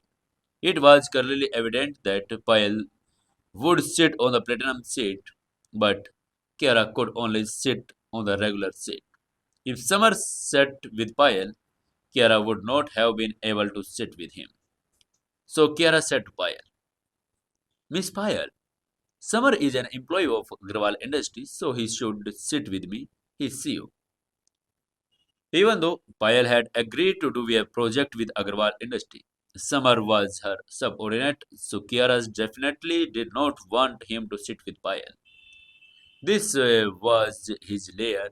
His lair could only sit with him. She was not some other girl. How could I sit with him? Payal said while talking in a pleasant manner. I want to work with Agarwal Industry. This will help you a lot. That's why I think you will have to work with me. She should have no problem sitting with me. Her beautiful eyes were fixed on the sky. She was shining like the star. She was very beautiful. Payal and Kiara both were most beautiful girls of Indore. Summer saw the aristocratic Payal and then the glamorous Kiara. He was confused. One of these two girls had helped him and give him a platinum gift. He was very grateful to her now. The other was his wife, who was fighting against them three most successful young masters of Indore city to save him. This really affected a lot. Summer said this on his forehead, but she patted him and he felt a wave in his mind. He thought to himself, Who should I tell you? Should I sit with you? This is a new trap. My head is starting to spin. These two girls were very nice to him.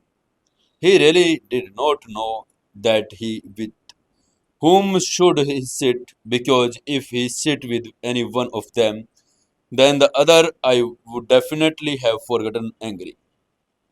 Then an idea come in his mind and he silently slapped his head and said to himself, "Oh, I can even ask them to sit together. So I can sit with both of them." And he loves his genius solution. Samar come and looking at both of them said, "Miss Payal, I am an employee of Agarwal Industry, so I have to sit with the CEO. But I will not miss your invitations. If still doesn't work, can't the three of us sit together?" Hearing Samar words, Payal eyebrows furrowed and she started thinking. She was very upset with Samar. I wanted to sit with him, but seeing that he was an employee of Agarwal Industry, I refused and he said he had to go work. It would be wrong for an employee to sit in a better seat than the CEO. Thinking all this, he said, "Okay, you and CEO Kiara can sit with me. Let's go."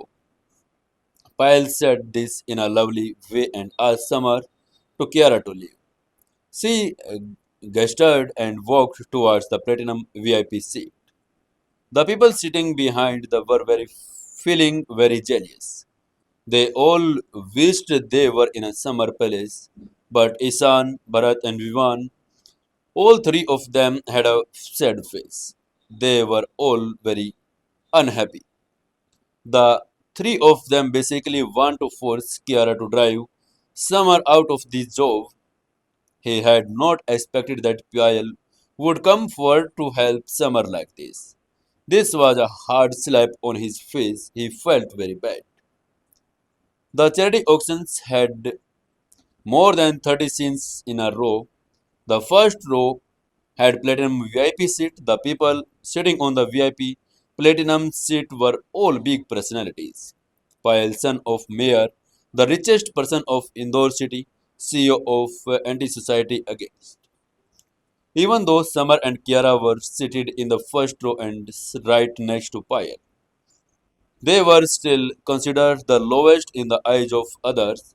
The second row consisted of 100 people from Indore city, along with the four young masters. They were also CEOs of other big companies. For example, Yogesh Marwa, CEO of Marwa Real Estate, Neil Sharma, CEO of Everyday Entertainment. In the third row, every big company has VIP managing director, so we are director level people sitting here. Payal yawned and stretched herself while showing her eyes to me. He said to Samar, "Samar, there is a vacancy for the post of manager in our entire group of industry. We are looking for you to 10 million dollars. If you want you enter into Kapoor industry, can you join?" She knew that Samar's background was very strong, so she wanted to get close to him by any means. Moreover, it was also the suggestions that a seniors of the family who was close to the mother. Samar stopped and looked at Payal who was beside him. He looked so closely that this girl looked even more beautiful. Her beautiful eyes were constantly radiating a beautiful glow. Her red lips were like cherries. Her skin was very white and her eyes looked pale. She was really special. Samar's face looked a little nervous. He immediately looked away from her. He looked a deep breath. He did not dare to look at Piles again as Kiara was not happy with him.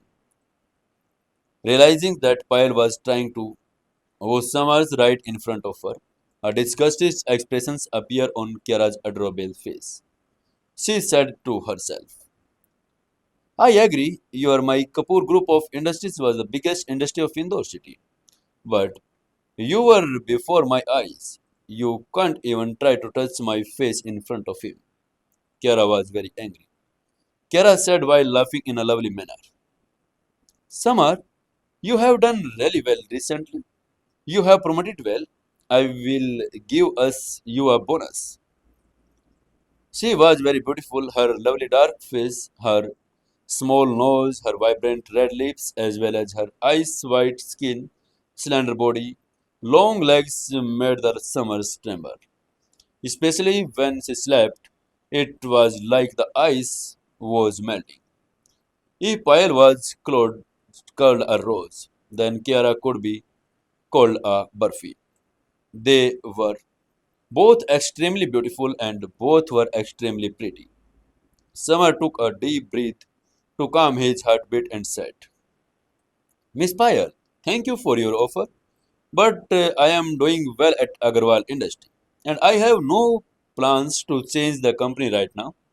If a time comes when I have to work to no more, I will definitely consider the whole Kapoor group of industry. I will do it.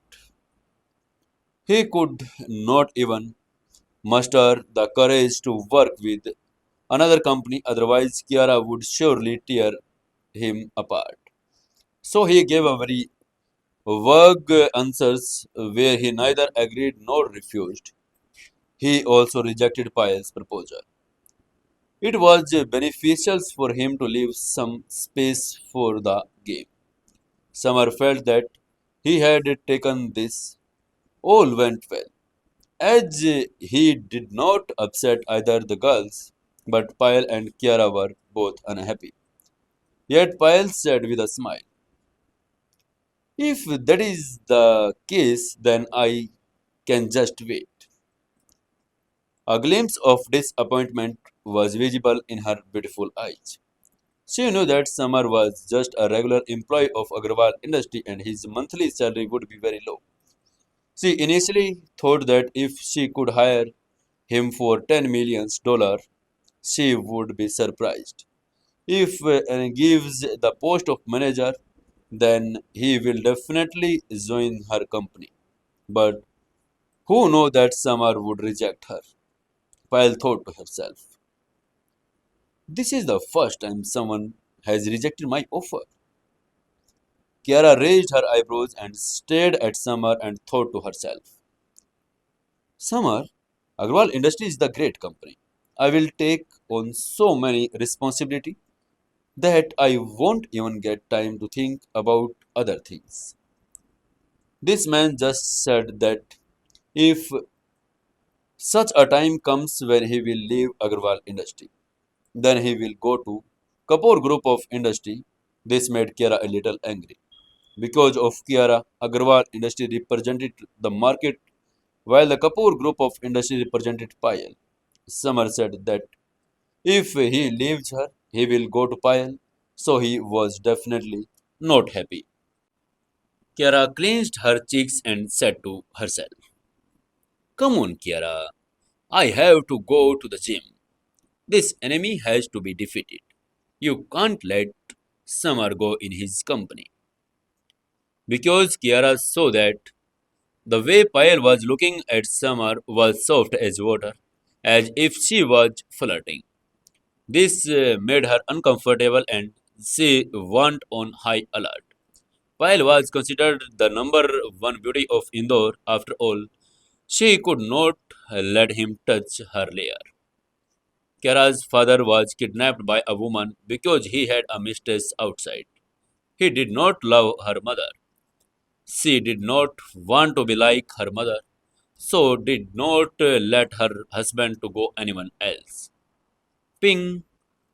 Just then there was a heavy sound of hammer hitting the ladies' table on the auction hall. This sound was a signal for the start of the charity auction. Just then a woman come running out of the auction hall.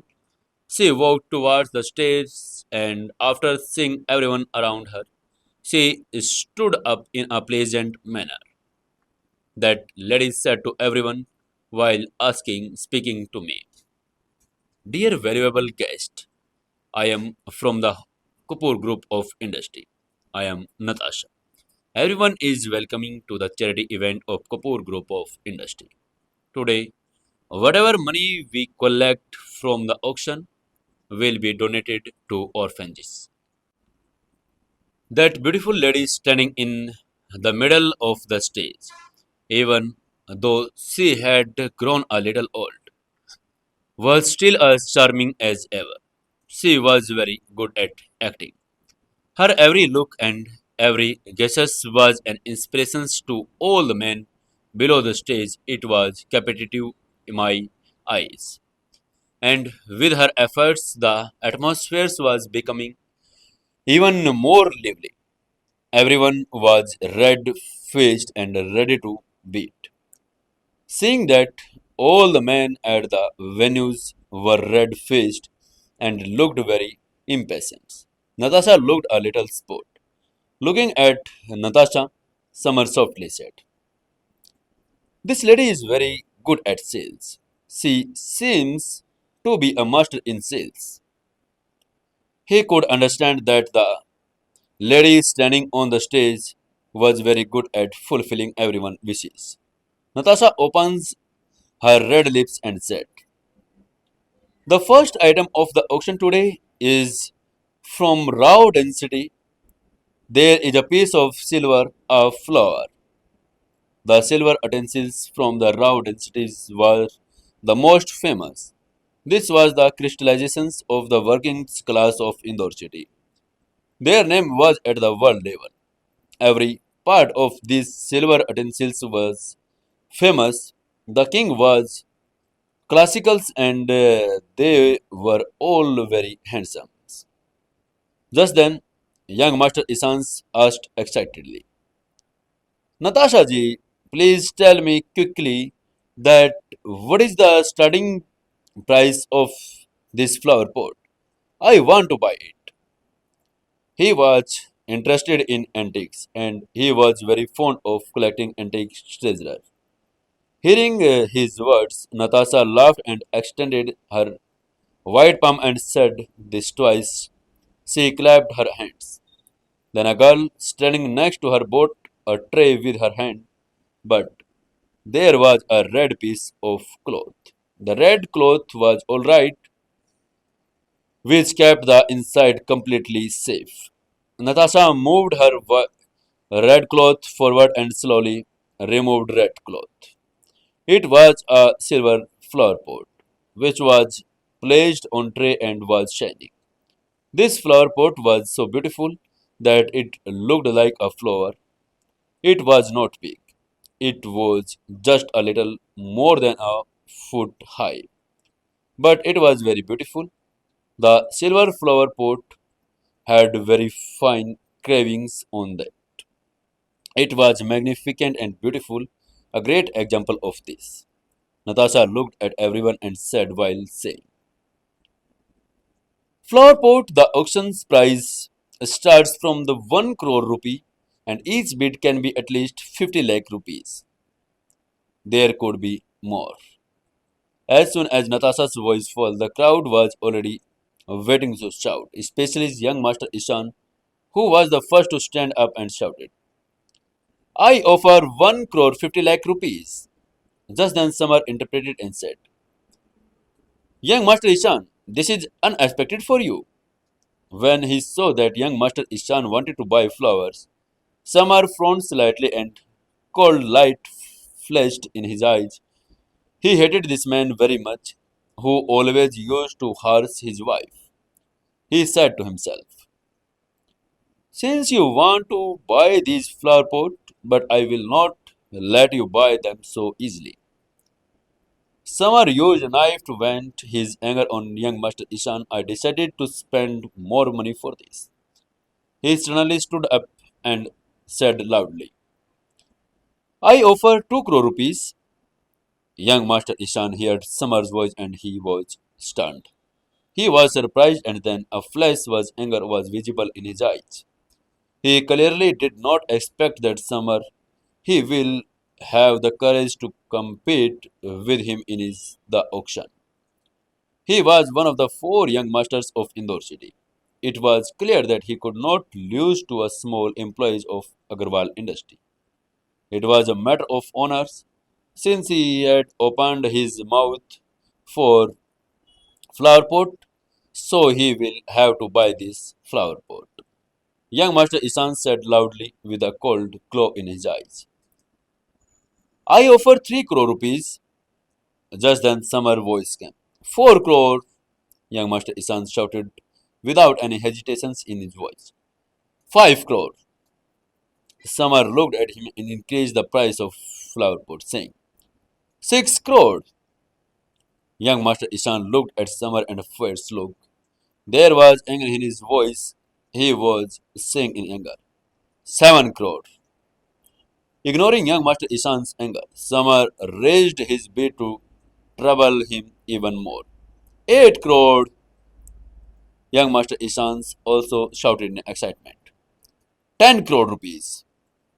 Why would I pay such a price? The blood in his head shouted, pounding rapidly. He was almost going mad. Young Master Isans had only one thought in his mind that he had to defeat Summer and get a flower pot. He had already forgotten how much money he had to spend. He was carried away by the impulse. After hearing his words, Summer said, okay, I lost and you won. This flower pot is yours. When young Master Isan said, a sarcastic sparks appeared in Summer's eyes. After that, Summer looked at young Master Isan's with a funny look and sat down randomly. While sitting, Summer saw Master Isan's terribly pale face and trembling body.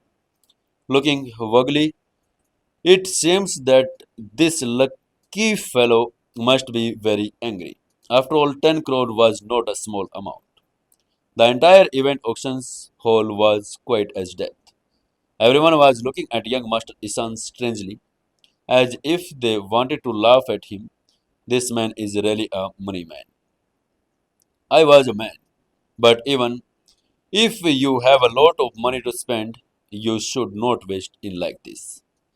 Young Master Isan had a horrible expressions on his face when he found that everyone was looking at him like an idiot. Now he realized that Summer had deceived him and he had fallen into his trap. Tong tong tong. After 3 sounds on the heavy hammer hitting the lady's desk, flower pot was finally given to title young master Ishans. Bought it for 10 crore. This price was starting price of flower pot, although it was built during the times of flower pot raw density. Its price was only 101 crore, but young master Ishans spent 10 crore, which made him almost burst with anger. And the most important thing is that young Master Isan's face turned red with anger then when Summer made fun of him in front of everyone. So the way he looked at Summer, he became cold. However, Summer saw a little spot in front of his cold eyes and ignored it. He turned back to talk to Kiara, who was sitting next to him. Their intimate presence made young Master Ishans feel jealous.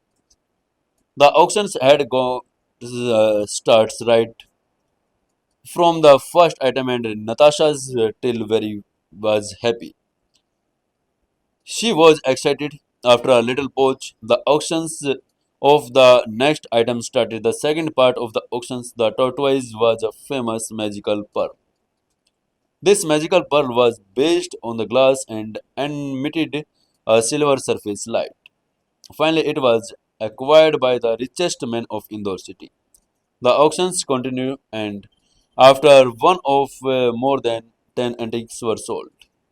When the auctions come to its final point, the summer tile suddenly rose sharply because he saw that this piece of spear was very precious.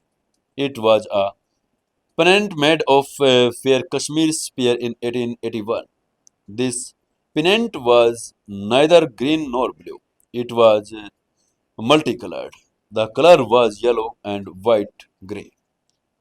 The best variety of spear was Kashmiri spears, which was very pure. After this, white spear was the worst variety of the its price. was the lost. Natasha picked up this colorful spear and announced in a sweet voice, "This is the last antique pendant. The auction's price is 1 lakh rupee, which will increase by at least 50,000 rupees every time." His eyebrows were slightly wrinkled. He was not at all optimistic about the movie of Neelam. No, Neelam's sons was in a very bad shape. She had bought a lot of things through auctions. He had sold antiques and felt this colored spears was not worth much money. When rich people bought spear, the first thing they thought about was the color of the spear, and the second thing they paid attention to was the color of the base and the peacock. The color of this spear of various color was very beautiful. It was the most beautiful paint among all those ancient things which Natasha had seen in the auction. Of course, no one responded after Natasha told the price. No one liked it. Natasha again. "This spear's pendant is worth 1 lakh rupee. Does anyone want to bid for it?" But no one wanted to buy it. She was still disappointed.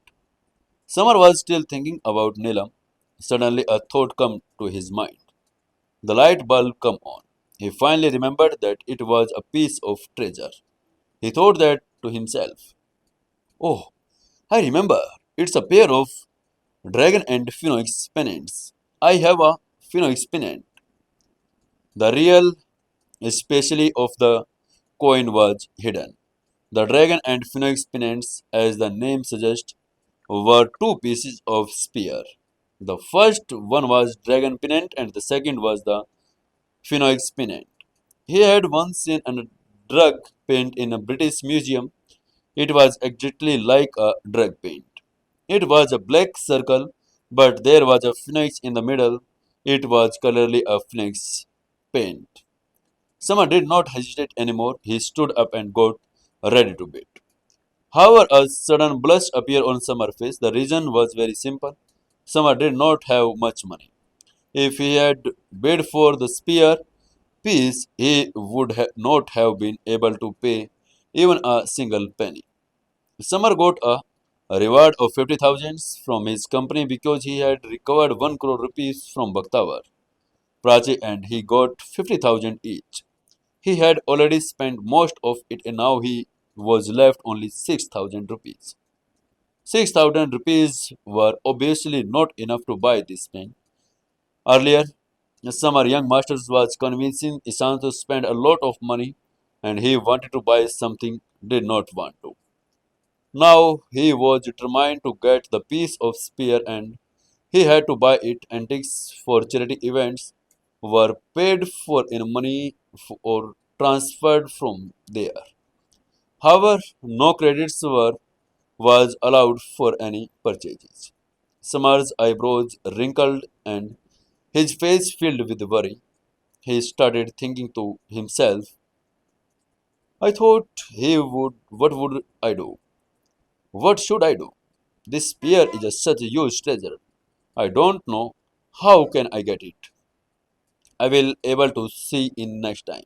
But I don't have money. Oh yes, I can borrow money from Kiara also." Thinking this, Samar become happy. He turned back and asked Kiara, "Boss, can you borrow 1 lakh 50,000?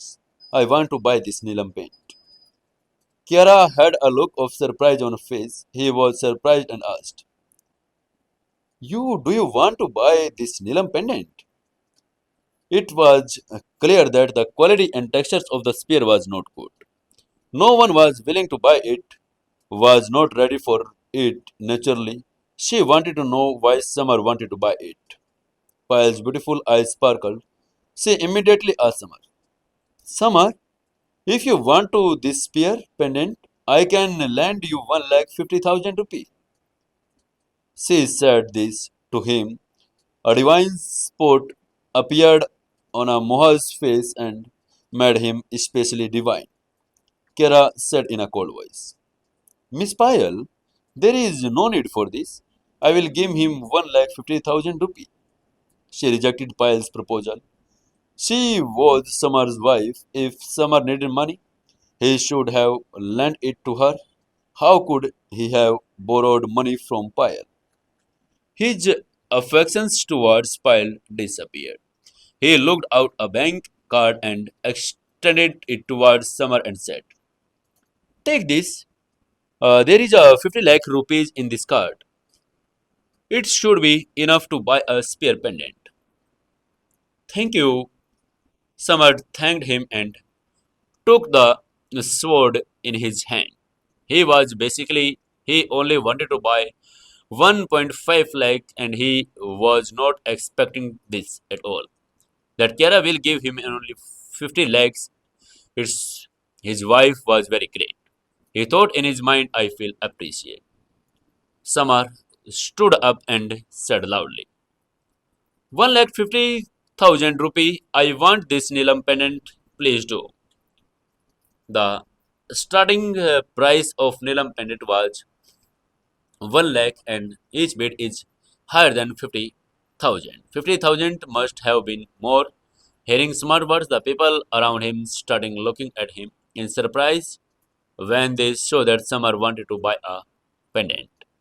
Suddenly, young Master Isans also stood up and he also bid loudly. I will give 2 lakh rupees. Samar had defeated him once before. Also, when young Master Isans seen that Samar wanted to buy pendant, he naturally has to go to Samar trouble was bound to a rise. Seeing young Master Isans also doing the same trick, Samar front and turned away. He started thinking of a solution. This fool obviously did not know the real value of spear and he was bidding just to get a chance.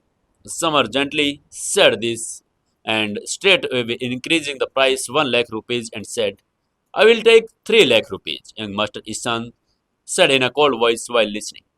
I will give 4 lakh rupees. Samar rolled his eyes and said to young Master Isans while crying, I will pay 5 lakh rupees, but since young Master Isan likes the spear pennant so much, if you bid 1 million rupees, the pennant will be yours. Initially, Ishans wanted to continue bidding, but when he heard Samar's words, he hesitated in bidding because he did not really want to buy this spear. He just wanted to defeat Samar. Ishan was worried that if he bids a million, Samar will give up and he will have to face the same fate again. He had fallen into Samar's trap and had already lost 10 crore rupees. He had would not fall into in his trap again. Thinking all this, Isans looked at Samar and said, Samar, I am not in your trap. I will go into trouble. I don't want this Nilam pendant anymore. Samar looked at him and said with a smile, Hey, young Master Ishan, you are very smart. You have become very careful. Ishan got excitedly slightly and became even happier than getting praise from Samar. However, in his thoughts, Samar laughed and thought that young Master Isan was a fool who used to do stupid things. People around them were busy talking and making fun of Samar. When Samar did not stop laughing at people making fun of him, he thought, what foolish people they are. They cannot even recognize the real treasure. Yet, they come to the auction. He walked up to Natasha, paid 5 lakh rupees using the bank card and took the Nilam pendant. As soon as he took the pendant, Samar got excited and said, Ha ha ha, ha, this is the Phoenix pendant. I have found a treasure. Samar saw the Nilam pendant in his hand and could not stop laughing. But to everyone else, he looked crazy. Young Master Isans mocked the soldiers with a tearful expression in his eyes. The teacher said to him, Samar, you are a fool. The cost of Nilam pendant is maximum 10,000. But you spend 5 lakh to get it. Why are you so happy? As far as he saw, the price of the pure spear pendant was only 10,000 rupees. But Samar was very happy to buy the pure spear pendant. He naturally enjoyed it. When Samar heard young Master Isan's words, he laughed and said, "You are a fool. You cannot even identify the treasure, and yet you have come to the auction. What a shameful thing." Young Master Isan shouted at the nearby crowd to shame Samar. He said, "Come and see, everybody. This fool has bought the spear pendant for 5 lakh rupees, and he is keeping it as a treasure. What fun!" It is human nature to remain a spectator. The people around looked at them and pointed fingers at Samars. Their eyes were full of ridicule. After all this, Kiara's eyebrows rose when she saw people making fun of Samar. She walked towards them politely. Samar was not only his subordinate but also an employee of Agarwal industry. He represented the image of industry. He naturally made people laugh at him. Kiara walked up to Samar and said, "Samar, since we have already bought Nilam pendant, I have taken my leave and the charity event is over. So come on, we should leave now." Samar nodded and said, "Okay, let's go," and get ready to go with Kiara. He did not want to waste his time and with idiots. Kiara and Samar wanted to leave, but still there was some people who were making fun of them. Elisha Mehra, standing in the crowd, pointed towards Kiara and said jokingly, "Hey Kiara, everyone calls me the queen of business and says that you are very smart, be proud. As far as I see, you are the fool." Ilaj insulting words made Kiara angry with a flash of anger on her face. She said angrily, "Elisha, you are. What do you mean to say? What do you mean?" Isha pointed her finger at Kiara and Samar and insulted them, saying, "Kiara, you have lent 5 lakh rupees to Samar. This guy has given me an illegal spear pendant. Buy it, which cost only 10,000 rupees. If you are not a fool, then who is? You are a fool. Both of them are pairs of fools." His face filled with joy. Just then, Samar had insulted not only her but also her brother and boyfriend. Elishis was filled with anger. Besides, girls are always jealous of girls. Elishas and Kiara were both of girls, so naturally Elishas was jealous of Kiara's beauty and bravery. Now that she saw that Kiara has made a mistake, she told Kiara and Samar then that this is not doing anything wrong. I never missed an opportunity to insult. Slap. Then Summer slapped Alicia's on face. Her face got swollen and she got injured. Drops of blood were visible on the lips. Lisa pinched her cheeks in disbelief and shouted, "You bastard! You had the poor guts to hit me." It was a charity event where fighting was prohibited. How did Summer have the guts to hit her? Who was the not afraid of angering the whole family? Summer looked at her coldly and said, "Your tongue is very dirty." This Elisha is very, she was disgusting. She not only said him, but also insulted his wife. That's why Summer could not stop himself from hitting her. What was doing in the next Elisha Mehra? What will be happen in the next episode? If you guess, please comment in the below comment section. And friends, if you enjoy the story, please like the story and share the story with your friends in your WhatsApp groups. Friends, please share the story with your all friends and also a valuable comment in the comment section. If you visit the first time to our channel Sukun FM English, please subscribe our channel Sukun FM English and press the bell icon also. Next episode is releasing on tomorrow at 7 p.m. Please like the story, share the story, and comment also in this story. Hello, friends, welcome to our channel Sukun FM English. How are you, friends? If you visit the channel first time, please subscribe our channel Sukun FM English. And if you enjoy the story, please like the story and share the story with your friends in your WhatsApp groups. Today we listen episode number 58 of the Secret Son-in-Law Shadow King story. Let's begin the story. Young Master Ishan, Karthik and Vivan were threatening Kiara to do not work with Agarwal company to get Samar fired from the job. But Kiara refused outright. Just then, Payal come there. She not only promised Kiara that Kapoor Group of Industries will do a project with Agarwal Industry, but also took both of them to the platinum seat of the charity auction. There, Samar bought a spear pendant for which everyone was making fun of him. Then Samar slapped Ilishka Mehra. Ilishka snapped angrily and said, "You bastard! How dare you hit me? I will kill you." And saying this, she moved towards Samar to kill him. But then Samar slapped Ilishka again. Samar took out of the palm and slapped Ilishka's face on 10 times in a row. Her face turned red and hurt badly. Her hair was disbelieved and she went into deep shock. The expressions on young master's Ishan's face also changed and his face turned red with anger.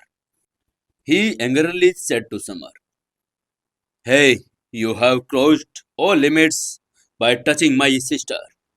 You had the courage to do it. Now no one can save you from my hands." Saying this, he clenched his left fist and threw a powerful punch towards Samar's head. He hit him. He was a stage 2 fighter for martial art.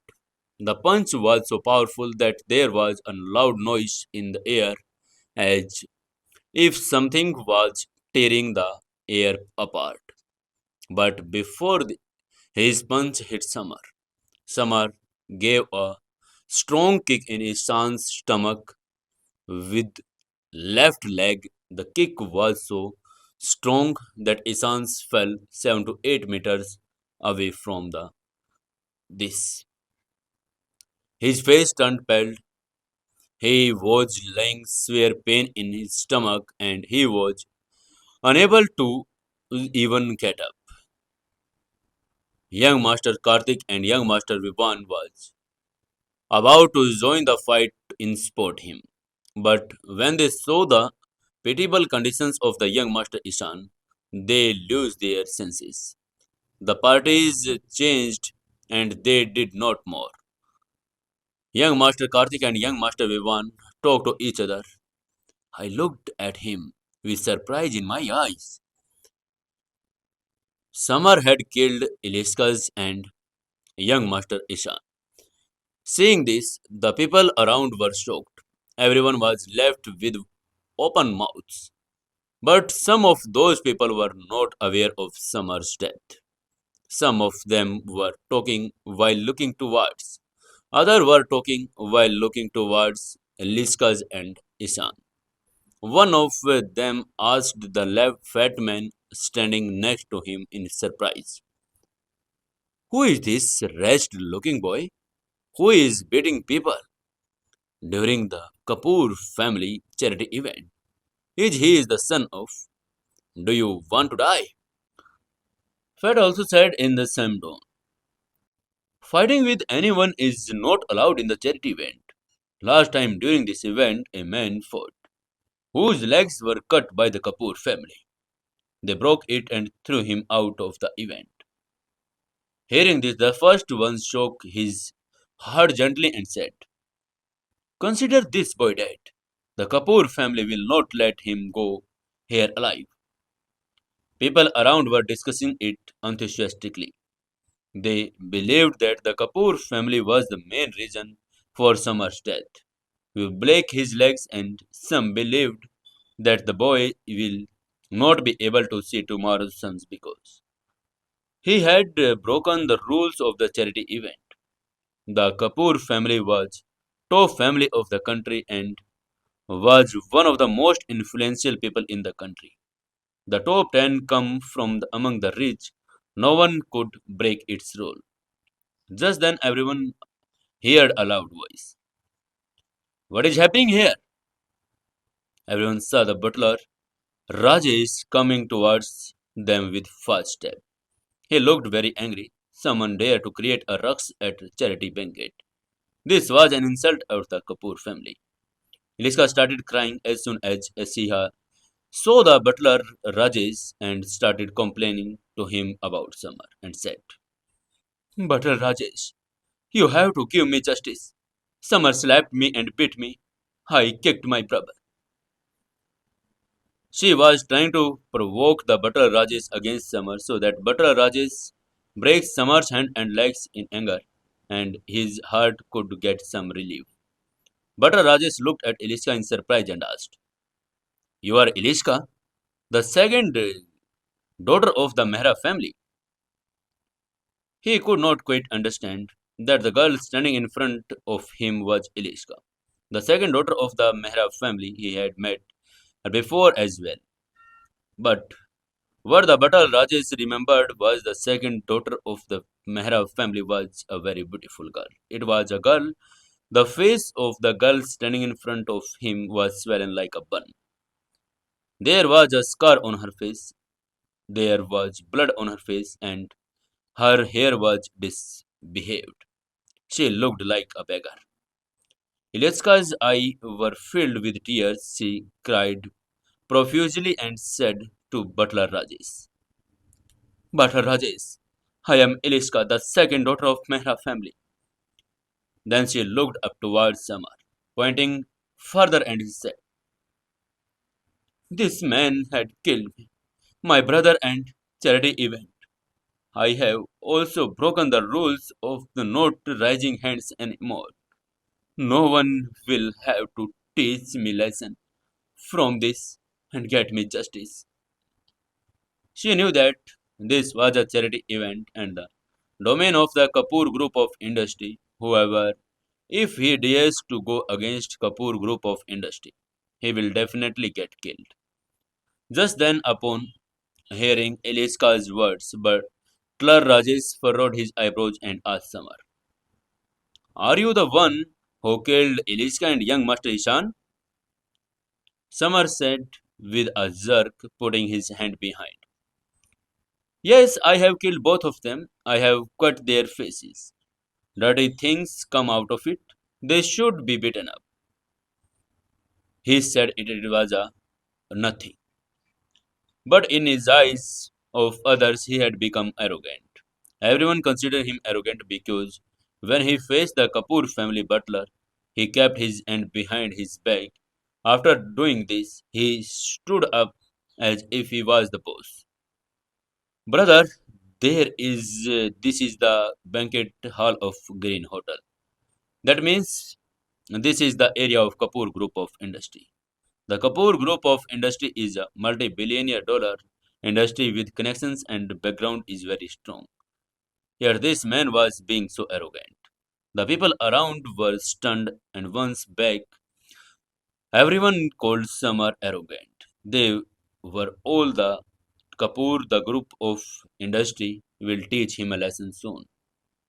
The expressions of Butler Raj's face changed when he noticed that the person who killed Iriska and his sons was none other than Samar who had a platinum card. Butler Rajesh furrowed and was confused about what to do. He thought to himself in confusion, "What should I do now?" Bhattacharya recognized this man. He had seen with his own eyes at the entry gate that Summer had a five-star platinum card. He himself brought Summer to the event. Butler Rajesh could clearly understand the meaning of the five-star platinum card. It meant that the man sitting in front of him, not an ordinary man, come from a strong background. But Summer had broken the rules of the charity event. This made him a target for trouble. If he had not dealt with Summer, the reputations of Kapoor Group of Industry would have been ruined. So he decided to warn Summer. Butler Rajesh was ready to warn Summer when he heard a charming voice. Rajesh, uncle, you do your work. I will deal with this matter. When he looked in the direction of the sound, Pyle was walking towards him with her red heels proudly. She was looking charming, and a part of her pale was visible. But Rajesh immediately bowed his head and said, "Yes, yes, yes, young Miss Pyle." Hearing that Pyle will deal with this issue, Batal Rajesh heaved a sigh of relief. He thought that was a difficult matter, and perhaps only a girl with high EO and IQs, Miss Pyle, would be able to solve it easily. Then Pyle come straight to Samar and stopped next to him and said very respectfully, Samar, I am very sorry for the insulting comments you received at the charity banquet. I am Kapoor. I apologize on behalf of the Kapoor Group of Industry. There was an apology on his handsome face. They were charity visible. Lines of disbelief appeared on the old face Batra Rajesh. He was stunned. He somewhat surprised, he muttered himself. Young Miss applies to him? He knew that young Miss Payal was very arrogant. She was the owner of the billion-dollar company. She was the owner and had connections in Delhi. Her family was very influential. Her grandfather was also the founding general of this country. But now Payal was fighting with a rash man standing in front of her. She was obliged to the butter Rajesh did not know what to do make of it. Not only the butter Rajesh were shocked, the people around him were also shocked and their mouths were were left upon. He was aware of the power of the Kapoor group of industry. Here this boy even, if the mayor of the city was in the place, Payal would not have obliged to him. Then who was the young man?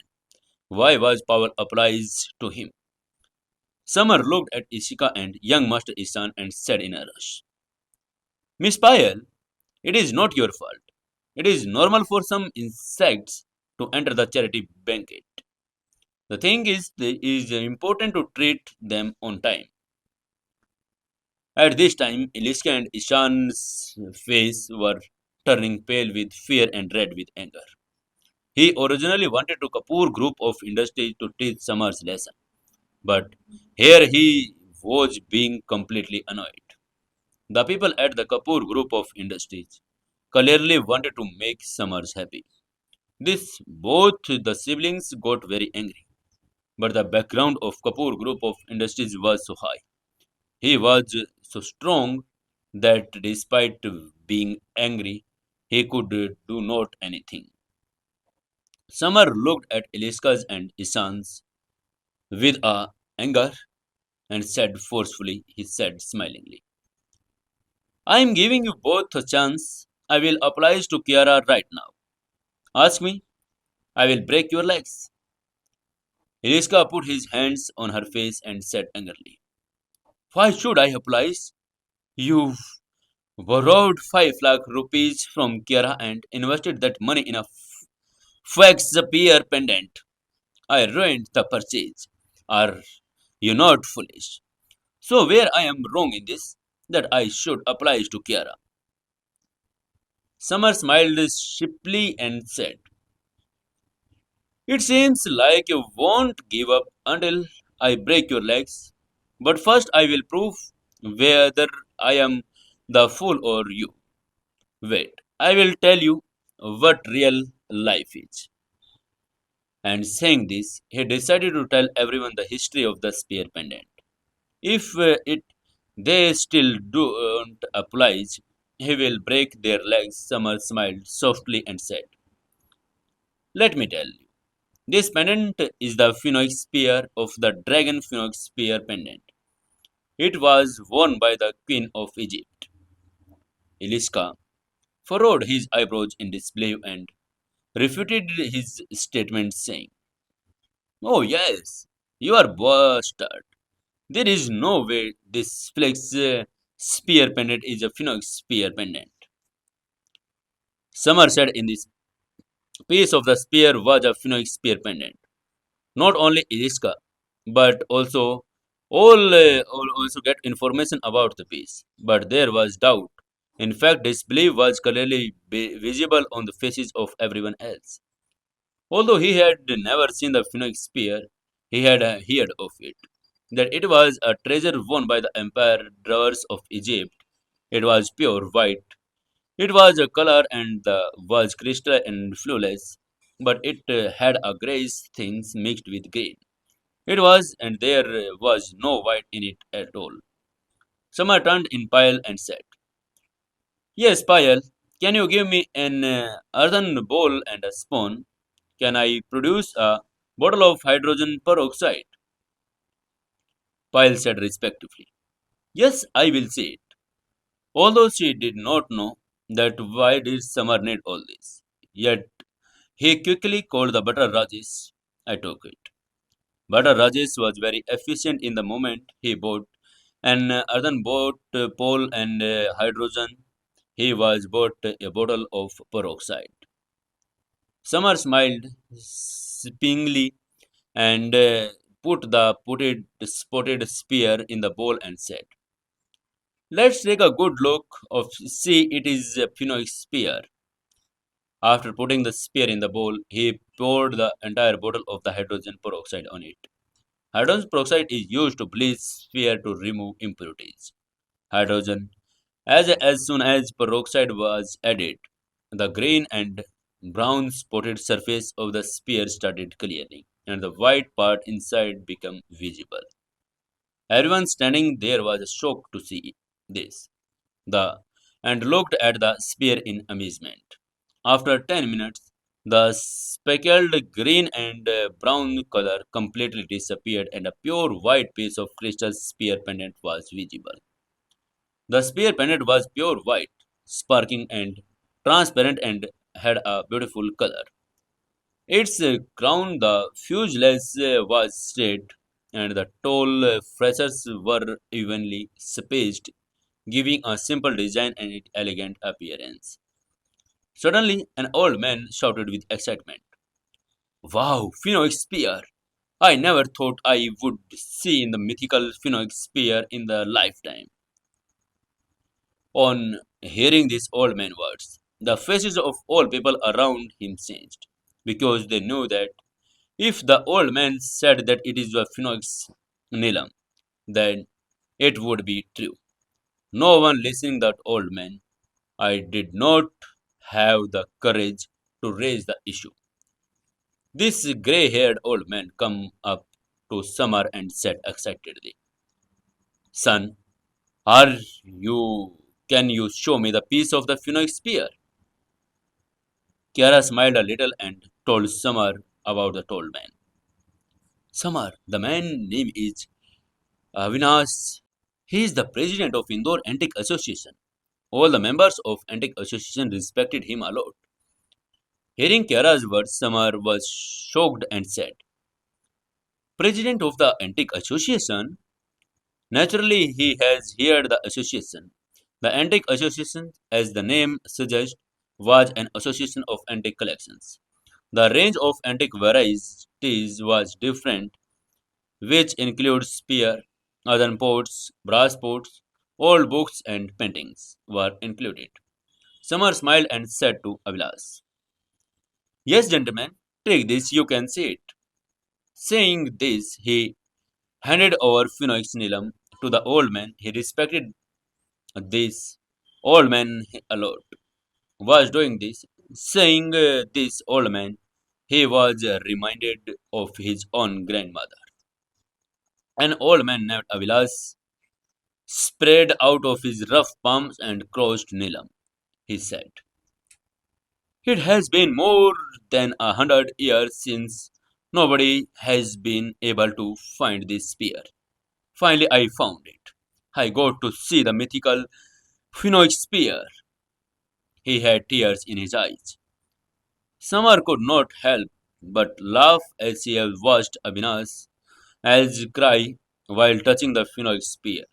He asked softly, "Sir, can you tell us the whole story of the Nilam?" Touching the Phoenix spear. Avilas said enthusiastically, "Young man, perhaps you would not know that there were two spears, the dragon spear and the Phoenix spear. When the eight power allied forces invaded India, they looked the dragon spear, and since then this Phoenix spear was missing. Since then this Phoenix spear has been found today." He knew that it must have been the caretaker of the Phoenix spear who had added a fake outer layer of protect it. Making a fake spear meant applying a layer of special chemicals to the real spear. For example, the piece of Phoenix spear is molded after being stained with chemicals. It was transformed into a spear. Thanks to Smart, who saw the essence of the Phoenix spear and bleached it with hydrogen peroxide solution and received the Phoenix spear. Samar turned and looked at both of the siblings, Ishika and Isans, and said in a cold voice, "Young Master Isan, look, I have proved that this is the real Phoenix Nila. Now tell me who is the fool." Now quietly applies to Kiara. Seeing Samar's cold eyes, both of them swayed. They understand that if they did not oblige, the man in front of them would actually break their legs. Beside the chance, the piece of spear was actually a Phoenix spear, so they were obviously wrong. Young Master Isan and Eliska lowered their heads obliged to Kiara. "Miss Kiara, sorry." Their faces turned pale. However, Kiara did not even bother to look at him, but instead looked at Summer.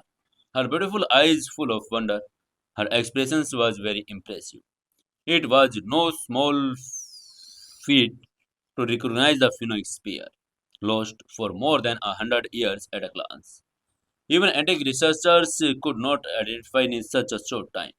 The main reason for this was that a fake layer of placed on the spear. Unless it was cleaned, no one could identify it. Now, what will happen in the next? Stay tuned with Sukun FM English. Friends, if you like the story, share the story and enjoy the story. Hello friends, welcome to our channel Sukun FM English. If you visit the channel first time, please subscribe our channel Sukun FM English.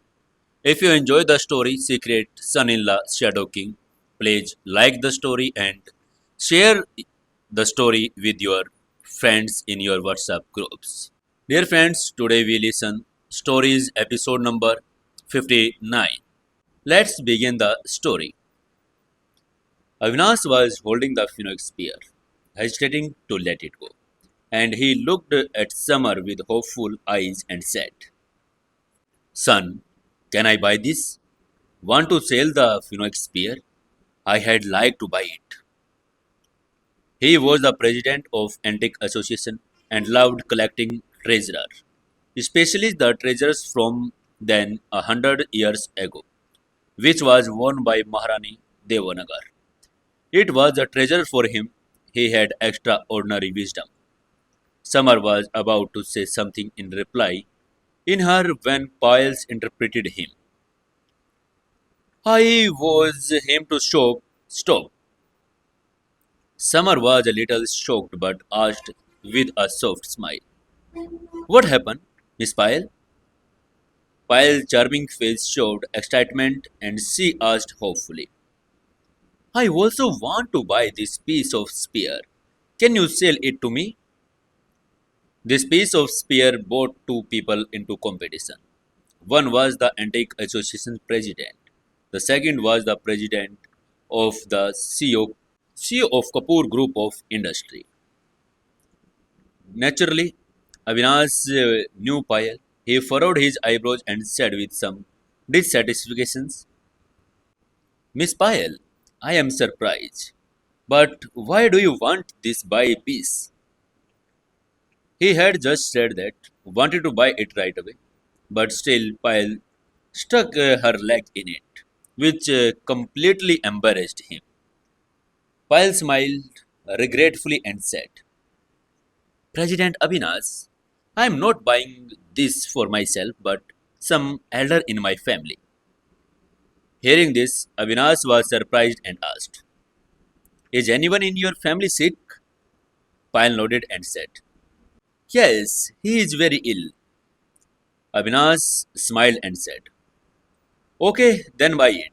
The spear is really good for longevity and health. Knowing that Payal was giving this spear to an old man with sincere devotion. When the owner of the building was buying it, Avinash naturally did not feel like competing for it. Ultimately, he wanted to buy it simply because he was so excited to see a treasure that was more than 100 years old. Payal smiled and said to Samar, Samar, you can tell me its price. Samar smiled sheepishly and said, Miss Payal, if you want to use it to save someone's life, then you can take it like that. I cannot charge you for it. Avinash gets shocked seeing Summers ready to give Neelam to Payal. He said, Son, do you know how much this phoenix spear is worth? Summer shook his head and said, I don't know. Avinash looked at Summer and said, Son, let me tell you, this is phoenix spear. 100 crores at least. Still, you want to give it to him for free. He is angry at this moment.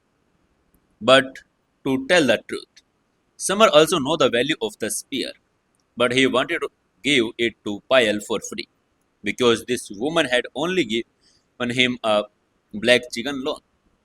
I not only give him my money but also my platinum card.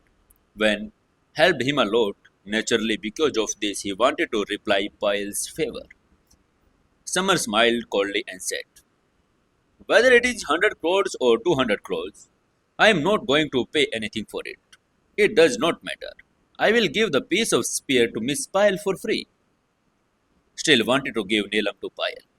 At this time, everyone looked at Summer with surprised eyes. Was this man crazy? Who agreed to give this 100 crore phoenix spear for free? Then Pyle replied to Summer with a smile. For your kindness, thanks. But you have also bought it by paying for it, so I am not giving it for free. I can take it.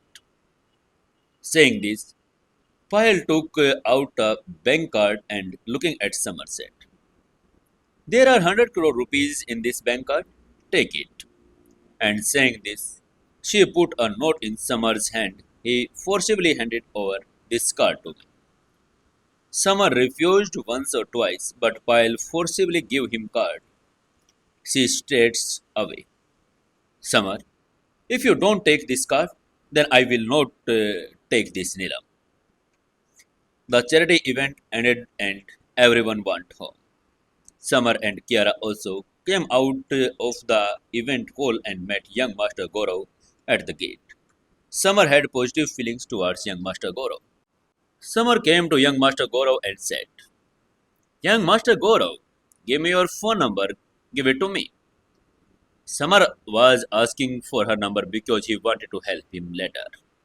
Young Master Goro smiled and took out his winning card and gave it to Samar and said, This is my card, brother. You are very strong. You kicked young Master Ishan. That's too bad. I am lucky you have two friends like you. With a straight smile, young Master Goro gave him a thumbs up, his eyes full of admiration. After all, young Master Ishan's was one of the four young masters of Indore city and was very blessed. The man in front of him even kicked young Master Ishan. This was indeed a very courageous thing. Summer patted him on the shoulder and whispered, Young Master Goro, this is my number. Keep it, call me later so I can help you solve your problem. May I help you? His voice was so low that only the two of them could hear it. Young Master Goro also asked softly, Can you cure my illness? His face was full of shock. After all, his brain had been injured in the war, which left him with a different kind of fear and threatening him was a difficult situation. Young Master Goro had visited many famous doctors, but all efforts were in vain. Now that Samar said he couldn't cure it, young Master Goro was naturally very surprised in his heart. Samar smiled softly and said, Of course, I am very skilled doctor. I can tell you some and I will fix it later. Now go and play around. Young Master Goro said, Okay, brother, I will wait for you. His face was full of excitement. Young Master Goro was very impressed with Samar's expertise as he diagnosed the illness of young Master Ishan. Samar waved his hand and moved away from the enthusiastic eyes of the young Master Goro. He walked towards the BMW. He got into the BMW, turned the key, put his foot on the accelerator and turned the steering wheel. Vroom! The car sped off. Samar and Kiara headed towards Nipania Palace. An hour later, Samar and Kiara reached the villa number 30. Samar parked the car and the two got out of the car and went inside the villa. As soon as Kiara went in, she sat on the sofa. Her pretty face had become stern. Her nose was slightly wrinkled and she was a little sad, it seemed so. Seeing some Kiara's face set, Summer smiled and asked, Honey, what happened? You are sad? Why are you looking so shy? Outside Kiara's was his CEO, but at his home she was his wife. So he started calling her honey as soon as she come home. Kiara furrowed her eyebrows and asked in a slightly annoyed tone. I ask you, what is the connections between you and that Payal? Summer smiled a little and said, We are just good friends and our relationship is very pure. Kiara looked straight into Summer's eye and said, Really? Then why did you give her the spear pendant? Summer found this a bit funny. He jokingly said, Honey, are you jealous? It was clearly visible on the Kiara's was feeling jealous of the pile because she gave the spear to Pile. However, from another perspective, it shows that Kiara was worried about him. He was feeling happy in his heart. Kiara's cold, beautiful face hardened and she said in a stern voice, I don't know anything about it. I am not feeling jealous, but I can't see you flirting with other girls in front of me like this. I cannot let do it. There was anger in her eyes. To calm Kiara's anger, Summer smiled and said, Okay, my love, I will take care from now on. Now leave your anger and come here. I will give you a little message. You must be very tired. Saying this, he put his hand on Kiara's back. He placed his palm on her shoulder. Kiara placed her hands on the shoulders and started massaging them. Initially, Kiara tried to stop Summers from touching his shoulder. She was very shy girl.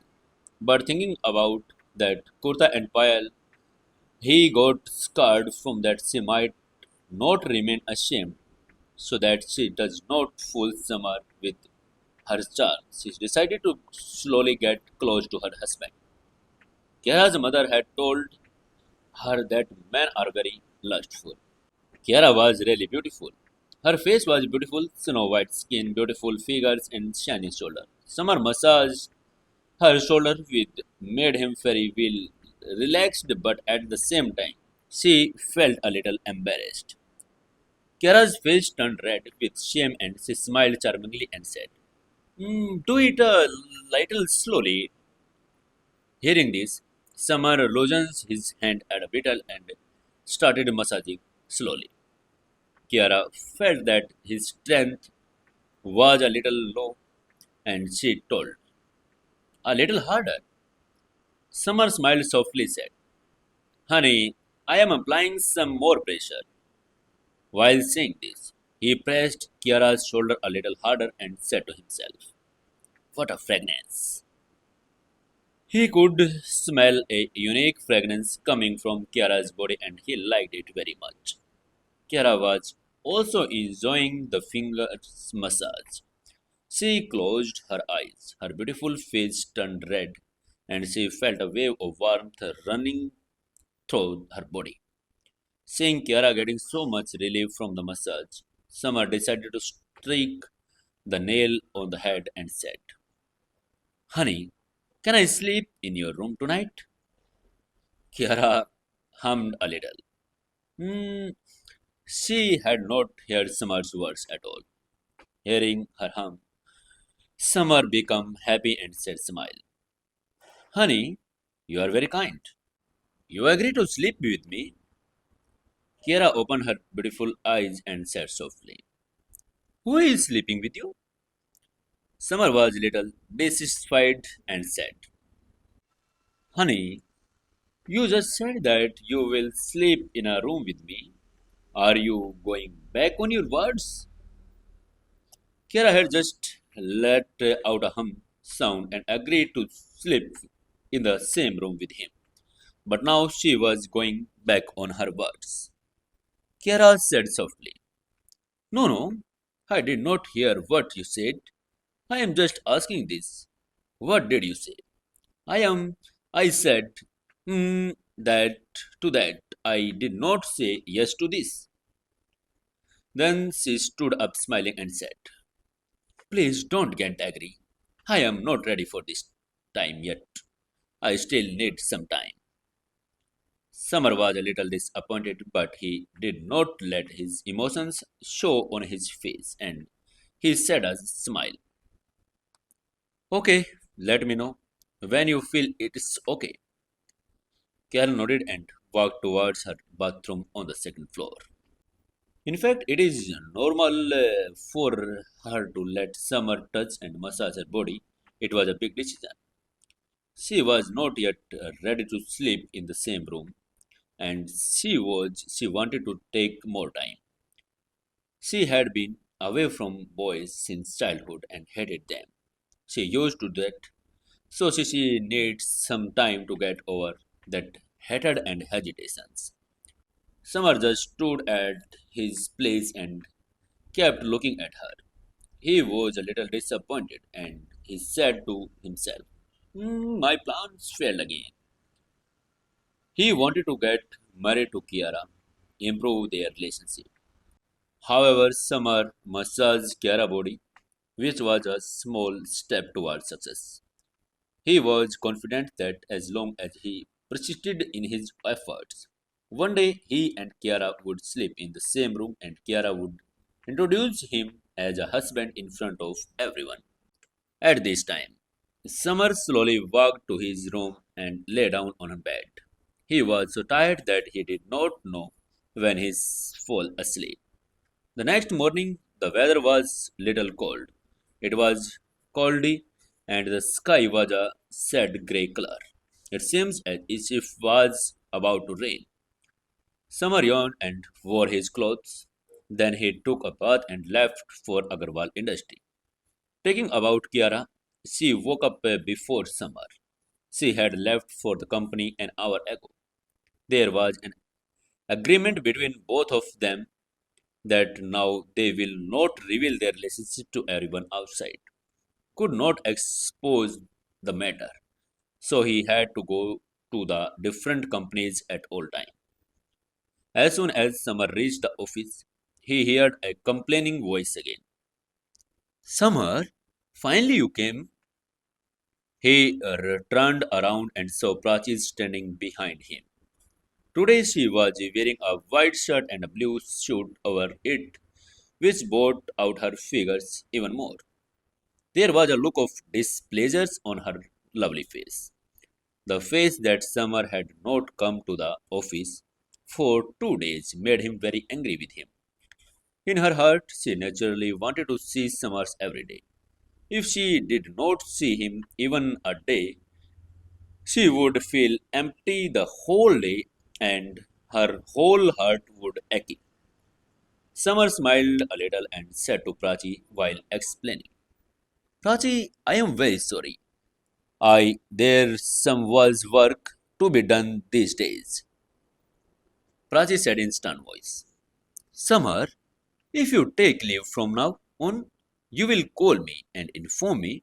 You cannot take leave without informing me like this. Prachi naturally did not want to say that she could not live without seeing Summer, so she had to talk in such a round-out way. Summer said smilingly, I understand, Prachi. I will definitely tell you next time. Then Summer saw milk and bread in Prachi's hand, seeing which is started feeling hungry because he had not even done the morning naps yet. Prachi saw the tears in Summer's eyes and guessed that he had not eaten anything yet. So she held it in his hand and said, Summer, take this, have a snack. Summer said in surprise, Prachi, if I eat this, what you will eat? Prachi looked into his eyes and said smilingly, I have finished dancing and I am full. I had this extra and I was going to keep it anyway. So it doesn't matter. You can eat it. Summer smiled and said, Thank you, Prachi. Then he took the milk and bread and started eating. But he did not pay much attention to the fact that the straw was already in the milk cup. He put it back in without removing the straw. It was deluxe milk. It was sweet and very tasty. Seeing Summer drinking her milk, Prachi's face turned red. She was a little embarrassed. She suddenly remembered that she had just put a straw in the milk cup and even drank some of it, meaning her fake straw was now in Summer's mouth. Thinking this, Prachi felt very embarrassed and her heart was beating fast. Summer's attention was completely focused on drinking milk, so he did not see the expressions on Prachi's face. After finishing the milk and bread, Summer went to desk and start his work. He said to himself, Now I also have clients. He sat down on a chair. He went and was very happy. He had been working in the company for the past few days, but he had not got a single client till now. People used to make fun of him for this, and he once was too also ashamed. But now it was different. He also have a client, and it was a big client. It was Spire. Kiara has already agreed to deal to be held this summers between Agarwal Industry and Kapoor Group of Industry. Agreed to make her the head of the project. She just needed to give her best performance to work with the big client buyer. Summer took out information about the Kapoor Group of Industry and starting reading. He nodded to know that to work on a project with them. If he had not looked, he wanted to have known, but now that he was surprised. This Kapoor Group of Industry was a giant company. Their value was $1 billion, and he had his hands in hold hotel, real estate, jewelry, auction houses, and etc.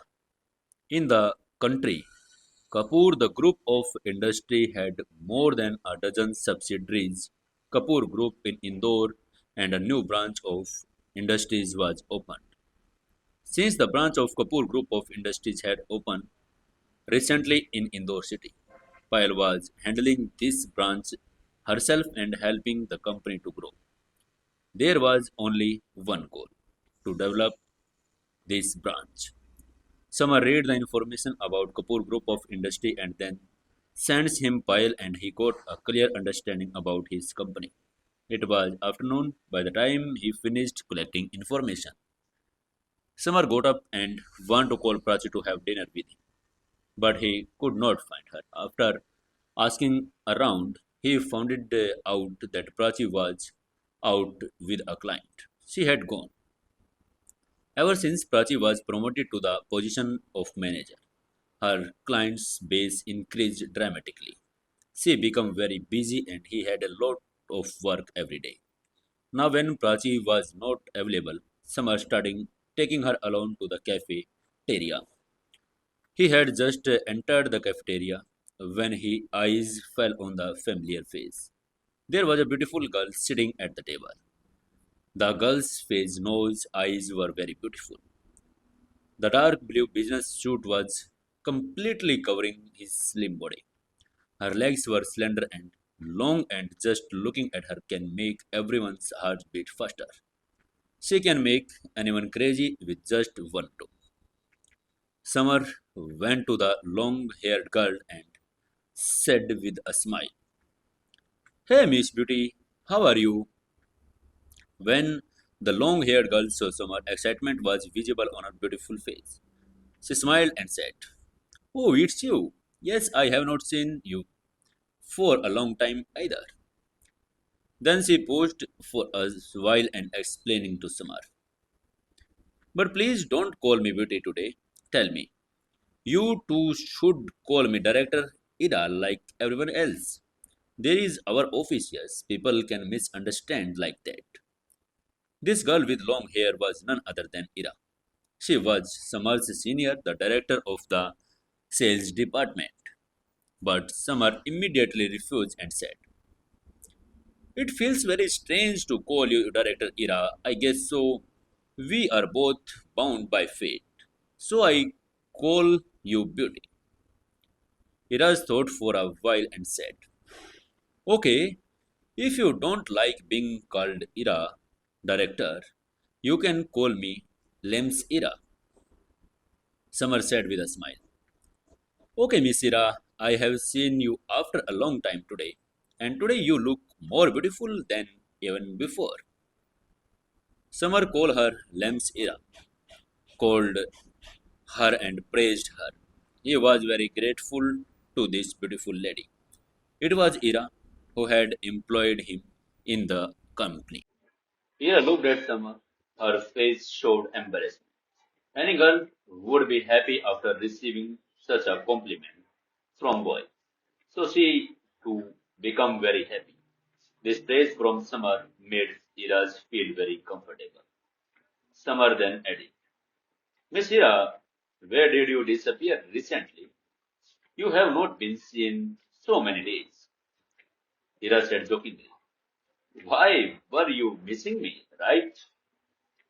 Summer laughed and said, "Of course I miss you. I want to see you in my dreams too. In fact, you came in my dreams last night today." That was a very good flirtation. It took him just a few seconds to make Ira's laugh. Ira raised her eyebrows and said, "I am working with Mehra Group of Industry these days. I had lot of meetings with him regarding a project. So far everything is going well, but I don't know what happened. Without any reason, he straightforward away refused to work with us today." His handsome face was full of confusion. However, Summer knew very well what would have happened because he had participated in the charity event. Ishan and Eliskaz were killed. That's why Mera Group of Industries, now known as Agarwal Industries, did not want to work with. But of course, he could not tell Ira that he had slapped the boss of the company she was trying to work with. Hiding all this, Samar smiled coldly and said, Miss Ira, if they don't want to work with us, they don't, we don't need them either. Agarwal Industry is also a big company. We don't have need Mehra Group of Industries to succeed. Ira touched her forehead and feeling guilty said, Samar, you may know, no, but Agarwal Industries is facing financial crisis recently. Mehra Group of Industries could have helped us, but I don't understand why. What happened? Why did he suddenly change his mind today? The CEO had given her such an important task, but now he ruined it. Naturally, she felt responsible for all this. Seeing that Ira is blaming herself, Summer smiled and tried to console her. He tried to conceive her and said, Miss Ira, you don't need to blame yourself. Even if Mehra Group of Industries doesn't work with us, no one can defeat us. He did not keep Mehra Group of Industries inside. Agarwal Industries now in trouble. I was not there because now Kapoor Group of Industries was working with him to do a big project was ready. But Ira did not know what was going on in Summer's mind. She had no idea what happened to Payal. They did not even know about the deal. After listening to Summer, she felt he was just trying to console her. While the two were talking, a man coming running towards them with a rose in his hands. He came closer. The man was not more than 27 to 28 years old. He was about 5 feet 8 inches tall. His back was muscular like a tiger, and his waist was thick like a bear. Overall, he was very handsome. It was clear that the man was targeting Ira, but what surprised Summer was that when Ira saw this man, his beautiful face turned cold. She was currently sad. The man came to Ira and gave her a rose and said enthusiastically, Ira, I love this rose. I have bought it for you. Ira said angrily, Akram, I have told you before. I am telling you again. You stop bothering me. His face changed slightly and his chest stiffened. She had refused this man many times before, but he still kept following her. This made her very sad. Akram smiled and later said loudly, Ira, I have liked you ever since I saw you for the first time. Just agree to be my girlfriend for once. He didn't care that Ira was being rude to him. Akram's voice was loud. Everyone in the cafeteria heard it and many people stood around him in a circle. Then a boy standing in the crowd looked at Akram and said, Hey, isn't this the director of the security department, Akram? What is he doing? The thin girl standing near him said, Are you stupid? Can't you see that Akram is proposing Ira is holding a rose? Another said to his friend, These two, one of the security director and other is the sales director.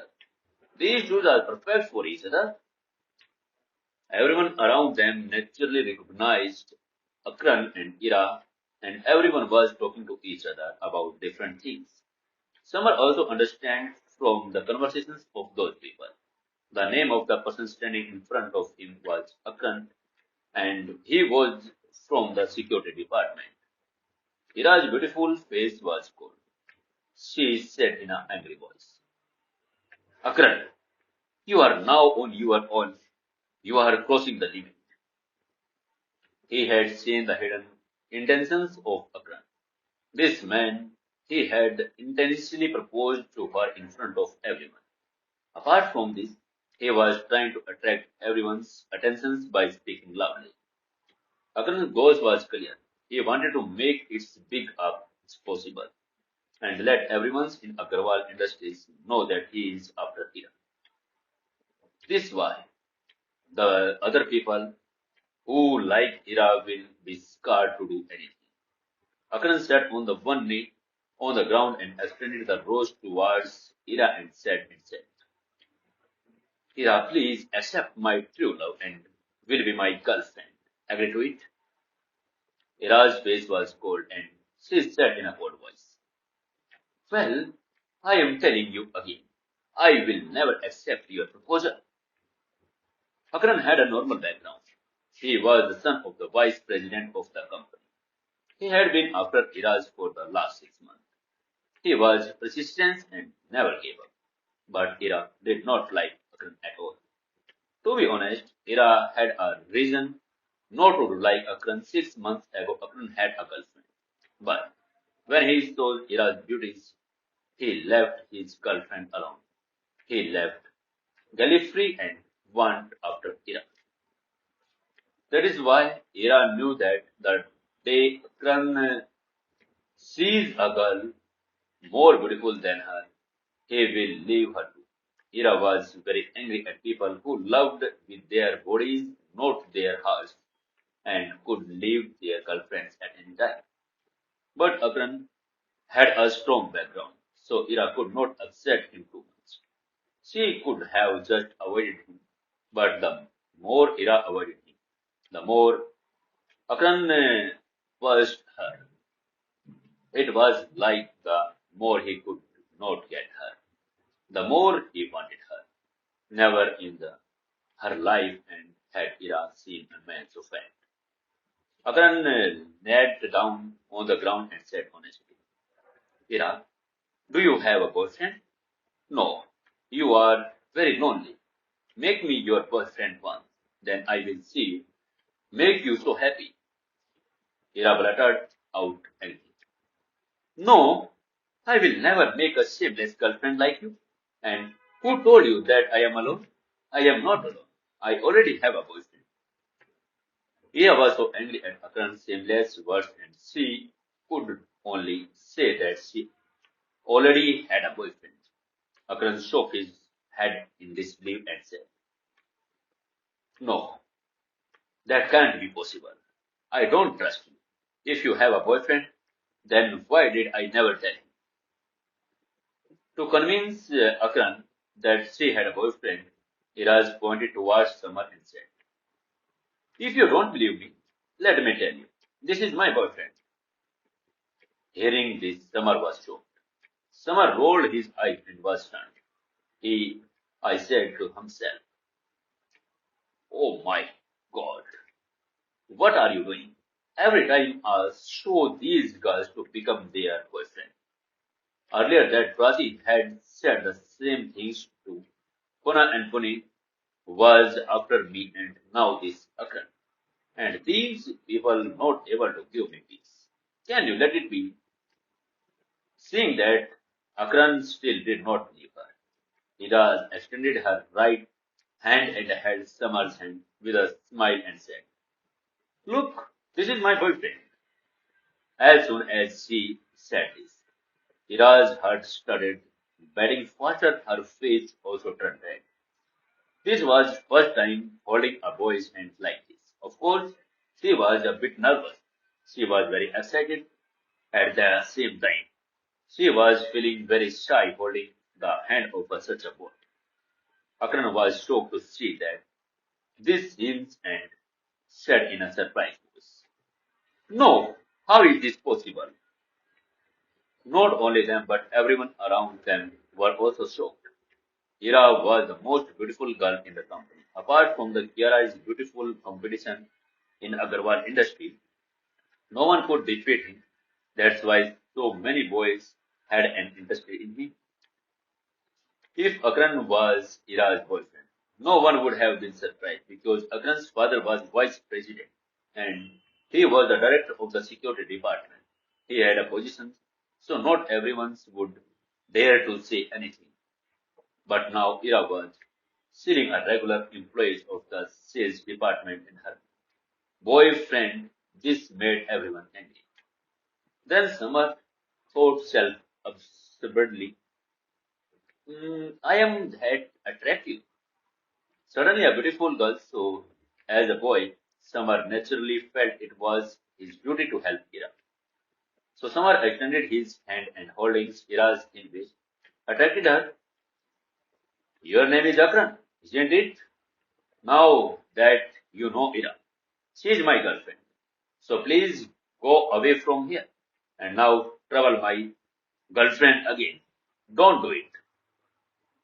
Ira's skin tightened and her heart started pounding at being caught struggling.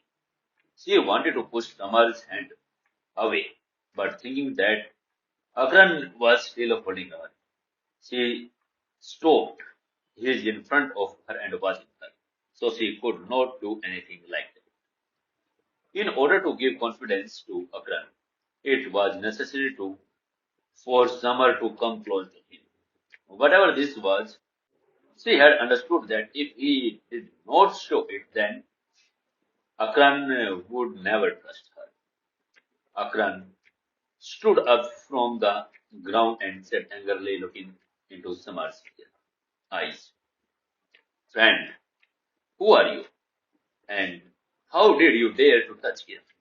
Stay away from Ira." Samar smiled sheepishly and ignored his threat and said something to him, warning him. "I said my name is Samar. I am employee of the department. I am going to introduce you once again. I am telling you, I don't want to see you bothering my girlfriend Iraz ever again. It will not be good for you." And now, what action takes by Akran? What we'll do in the next episode. Stay tuned with Sukun FM English. Please enjoy the story, share the story, like the story, and with your friends, and also subscribe our channel Sukun FM English. Hello friends, welcome to our channel Sukun FM English. Friends, if you are visit first time our channel, please subscribe our channel and press the bell icon also. If you enjoy the story, please share the story and like button also press with the story and leave a best comment from you. Today we have listened to about episode number 60 of our story Secret Son-in-law Shadow King. Now let's begin the story.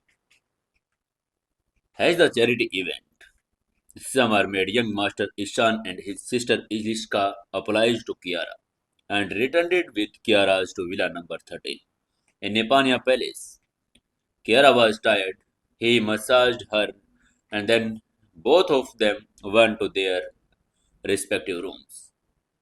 Next morning, when Samar wake up, he sees that Kiara had already left for office. So he took it. Lee goes to the office. He was talking to Ira during lunchtime in office when Ankesh arrives there and proposes Ira, but she tells him that Summer is her boyfriend and hence she cannot accept his proposal. Akran shook his head in disbelief and said, "Summer, you are just a ninja. You are an employee. How can a jerk like you be Ira's boyfriend?" He knew that Ira was a self-respected girl. She was not only beautiful, but her standard was also very high. She would never even look at a person like Summer, let alone making him her boyfriend. If Summer was a young master of the city or at least CEO of the company, Akran would have been sure that he could be Ira's boyfriend. By the way, Summer was dressed. It was clear that he was a regular employee. It was impossible for a gentle, rich, beautiful girl to be a lustful employee. Summer furrowed his eyebrows and said, "I am actually Ira's boyfriend." Akran immediately reacted and said, "I don't believe. What is this saying?"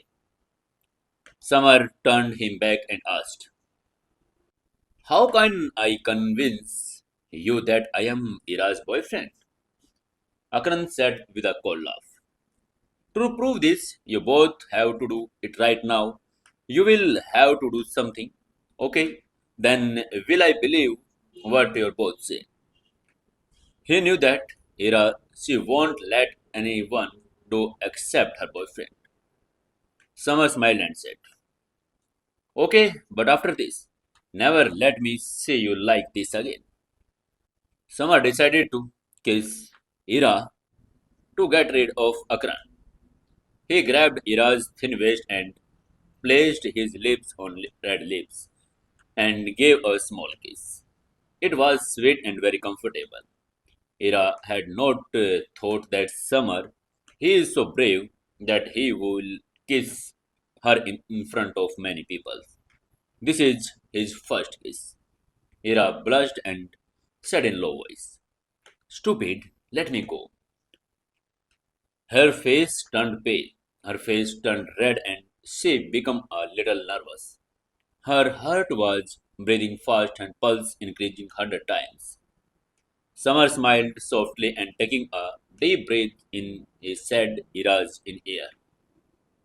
If I let go, Akan will not believe that I am your boyfriend. Iraj, just close your eyes and enjoy it.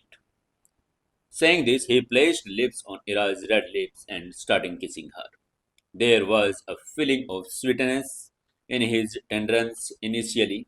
Ira wanted to push him away from her, but Summer held her tightly.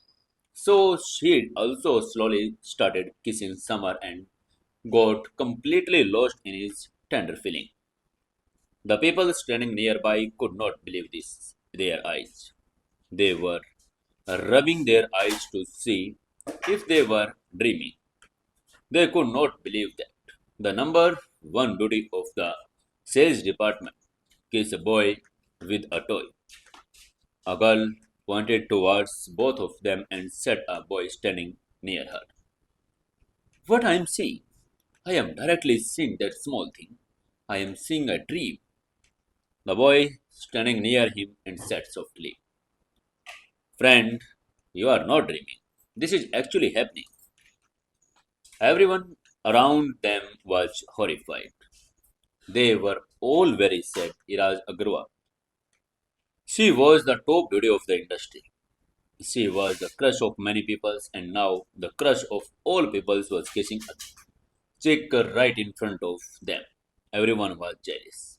It happens very spontaneously and naturally, and both of them were completely immersed in it. Summer separated from Ira and said smilingly happy. Ira, you are so sweet. Ira's body trembled upon hearing Summer words. Her face looked like a rose blooming from the window. He got agitated. He said with a shoulder, speak softly. If not yours, then take care of my respect. Seeing them kissing, Akran's face changed and a look appeared in his eyes. Cold light flashed. He had been calling Ira for 6 months. Forget about kissing her. He had not even been able to hold her hand. But today the same Isha killed the boy of the knife in front of his eyes. He was very angry with Ira and wanted to kill both of them. Akan's eyes turned red with anger and he shouted loudly, Ira, you idiot! I have been calling you for 6 months, trying to convince you, but you never paid any attention to me till now. I thought you were an innocent and well behaved girl. I never thought you would turn out to be such a bad character and would kiss a girl in front of many people. His voice was filled with anger and abuse. Ira was trembling with anger after hearing Akran's criticize. Her beautiful face was filled with sadness. She had earlier thought that Akran was a gentleman. She had not thought that he would be so shameless and insult her in front of everyone. Ira's beautiful face turned cold and she said angrily, Akran, control your tongue. How did you even dare to abuse me? Akran shouted angrily and said, You bitch, you left me and did not stupid, helpless boy with me. No, no one can save you from me. I will make you mine. Very soon, I will take you to my colony. All his words were extremely rude. Hearing that Akan was insulting not only her but him as well. Summer got angry, a cold light flashed in his eyes. He angrily said to Akran, "Watch your tongue when you speak." Akran's face turned dark. He said in threatening tone, "I am the director of security department. My father is a vice president. How could a fool like you dare to go against me? I guess you don't want to work here anymore." Hearing her threaten and insult, Summer suddenly turned towards Ira and apologized. "Ira, I am very sorry. Please forgive me. This is all my fault." Hearing this, Ira's face filled with confusion. She asked confusedly, "Why are you apologized to me?" Summer said with a frown, "It is because of my mistake that you have been insulted so much.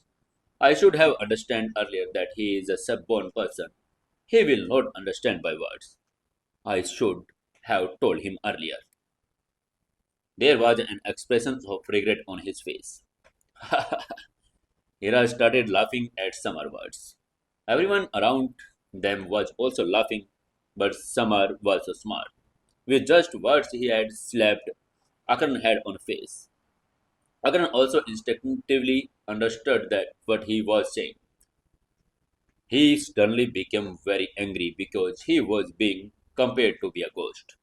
He turned to Summer and said, "Summer, I think you don't love your life that you are thinking of for expecting me." Summer smiled softly and looking into Akran's eyes said, "Akran, I am requesting you. Please go away from here quickly. Otherwise, don't blame me for whatever happens here." There was such a scaredness in his words that it completely shocked the people around him. A powerful aura was coming out of Summer's body, feeling which Akran got a little stunned. Akran's face twisted. He was almost overcome with anger at Summer's words. He understood that he would not be able to match Summer's tongue, since he could not win with words.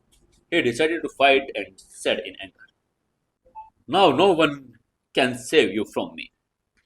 Akran raised his hand in anger and moved forward to deliver a powerful punch to Samar's head.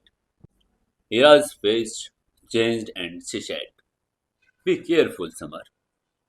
At this time, Ira was very worried. She knew that Akran was the director of the security department and a level 1 stage 3 fighter of martial art. She was very worried about that Samar would be get hurt. But Ira and the crowd were astonished when they saw that the sky was moving without any movement. He was standing at his place in his hand behind. He did not care about this strong punch of Akran. It seems as if nothing had happened. Summer laughed out loud and said, "Since you want to marry, I will fulfill your wish. I will complete it." Saying this, he suddenly raised his right leg with lightning speed and gave a strong kick in Akran's stomach. Akran immediately jumped and fell on the ground. He felt pain in his whole body and he was not able to move even a single body part. One kick and Akran's disappeared. Ira covered her red lips with her hands. Her beautiful face filled with shock. Akran was the most powerful martial art fighter in the security department of Agarwal industry. He lost in one kick. He was so powerful. All the people around them also had their mouths open and were looking at the group in surprise. They also were shocked to see Samar's strength. Seeing Akran's pitiful look, Ira's expression changed.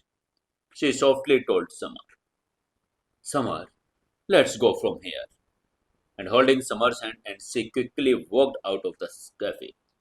She knew that Akran's father was the vice president of the company, and he was very protective of his son. Summer was just an ordinary employee in the sales department, and she was afraid that Summer would be able to bear the vice president anger.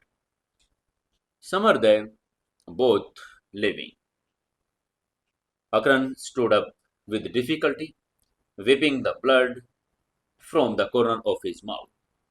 He said to in you bastard, Techi, you killed me. Now see how I make your life miserable.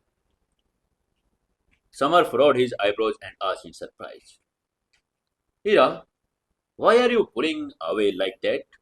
We don't have to run away from this. Ira's beautiful eyebrows furrowed and she said worriedly, Summer, do you know who is Akran is? Summer, a little surprised, said, Yes, he is the director of the security department. Ira looked him straight in his eyes and said, I am not worried about the director of the security department. After all, I am also the director of the sales department. I can help you stop him, but I am worried about his father, who is the vice president of the company. Summer made a face and said with a smile, So what if he is the vice president? It is not a big deal. You also don't worry. While saying this, he thought to himself, Okay, so your father is the vice president of the company. This is why you are being so proud. My wife is the CEO of the company, so I should be more proud than you. Then Ira said in panic, Summer, it is my mistake. I have put you in trouble. Please forgive me. Rumors was clearly visible on Ira's beautiful face. If she had known earlier, she would have Summer does not make a shield. If Summer is fired from the job of the by the company, he will regret it all his life. Summer smiled softly and without any hesitation said, Ira, you are my girlfriend. I love you very much. How can I let the bastards Akran to misbehaved with you? Hearing these words, Ira's face turned red. She became very sad in her heart. To drive Akran's way, she had said that she is Summer's girlfriend. Did this boy actually accept her as a girlfriend? Although Ira did not feel angry when Summer told that he was her boyfriend, she did feel like little ashamed, as if deep down in her heart she really wanted to be his girlfriend. Ira's beautiful face turned red. She thought to herself, "What if I fall in love with Summer? Isn't it done?" She did not know if she had a crush on Summer or if she liked him. In short, it was a sweet and sweet feeling. But then she saw that Agran was coming towards them. Hira passed her hands in her heart and said in a low voice, Sir, listen to me. You should leave from here today. Go take a day off. Summer smiled confidently and said, Hira, don't worry. No one can out me from Agarwal industry. Although he was full of confidence, he was very still worried. After all, he did not know about the relationship between Summer and Kiara. Then Summer worried his hand and said to Ira, Okay, Ira, I am going to my desk. And he returned to his desk in the sales department. As for Akran, he did not care. In his eyes, Akran was like an aunt, which he would never see again.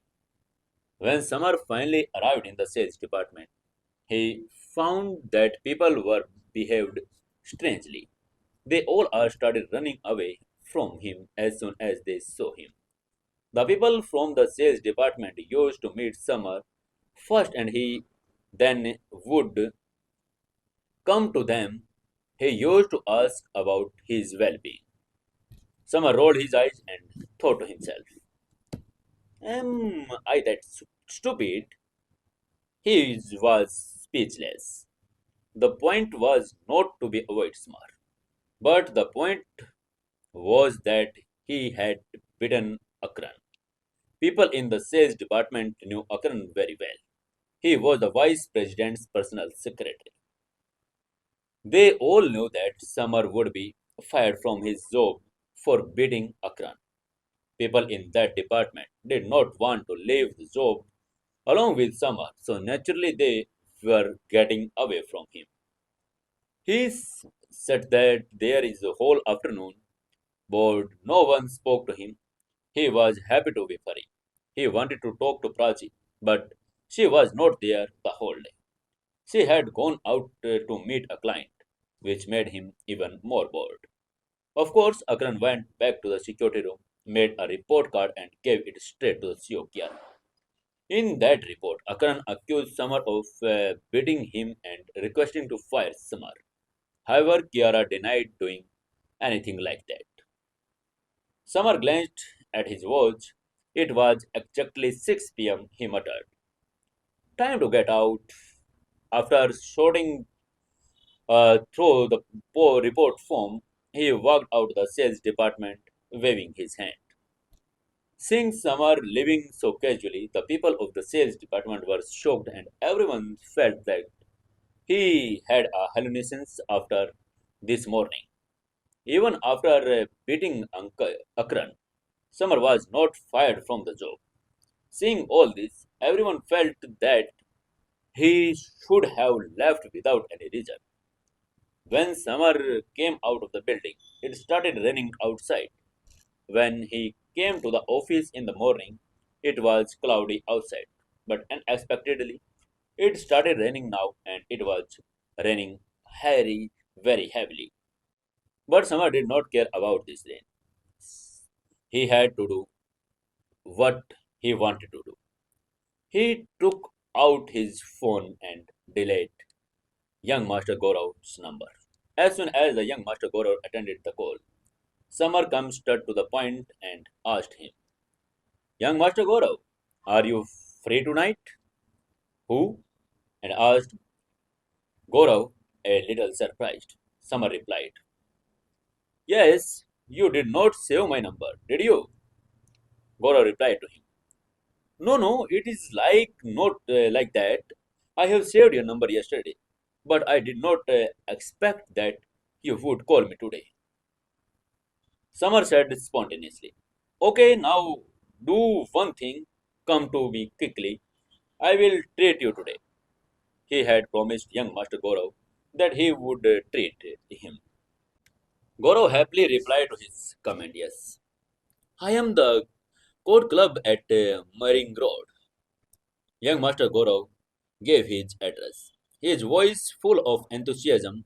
He was 20 years old. Summer replied, wait for me, I am coming very soon. After that, he hung up the phone. As soon as he hung up, stopped a taxi and headed towards Code Club. Code Club was situated on the ring road and was a luxurious club. Expenses of Aam Admi Club, I could not lift the vehicle. He registered near the lamp in the rain and reached unit 1 of the third floor. Young Master Goro was standing on the wall waiting for him. The whole body was drenched. Seeing this, an expression of surprise was visible on his face.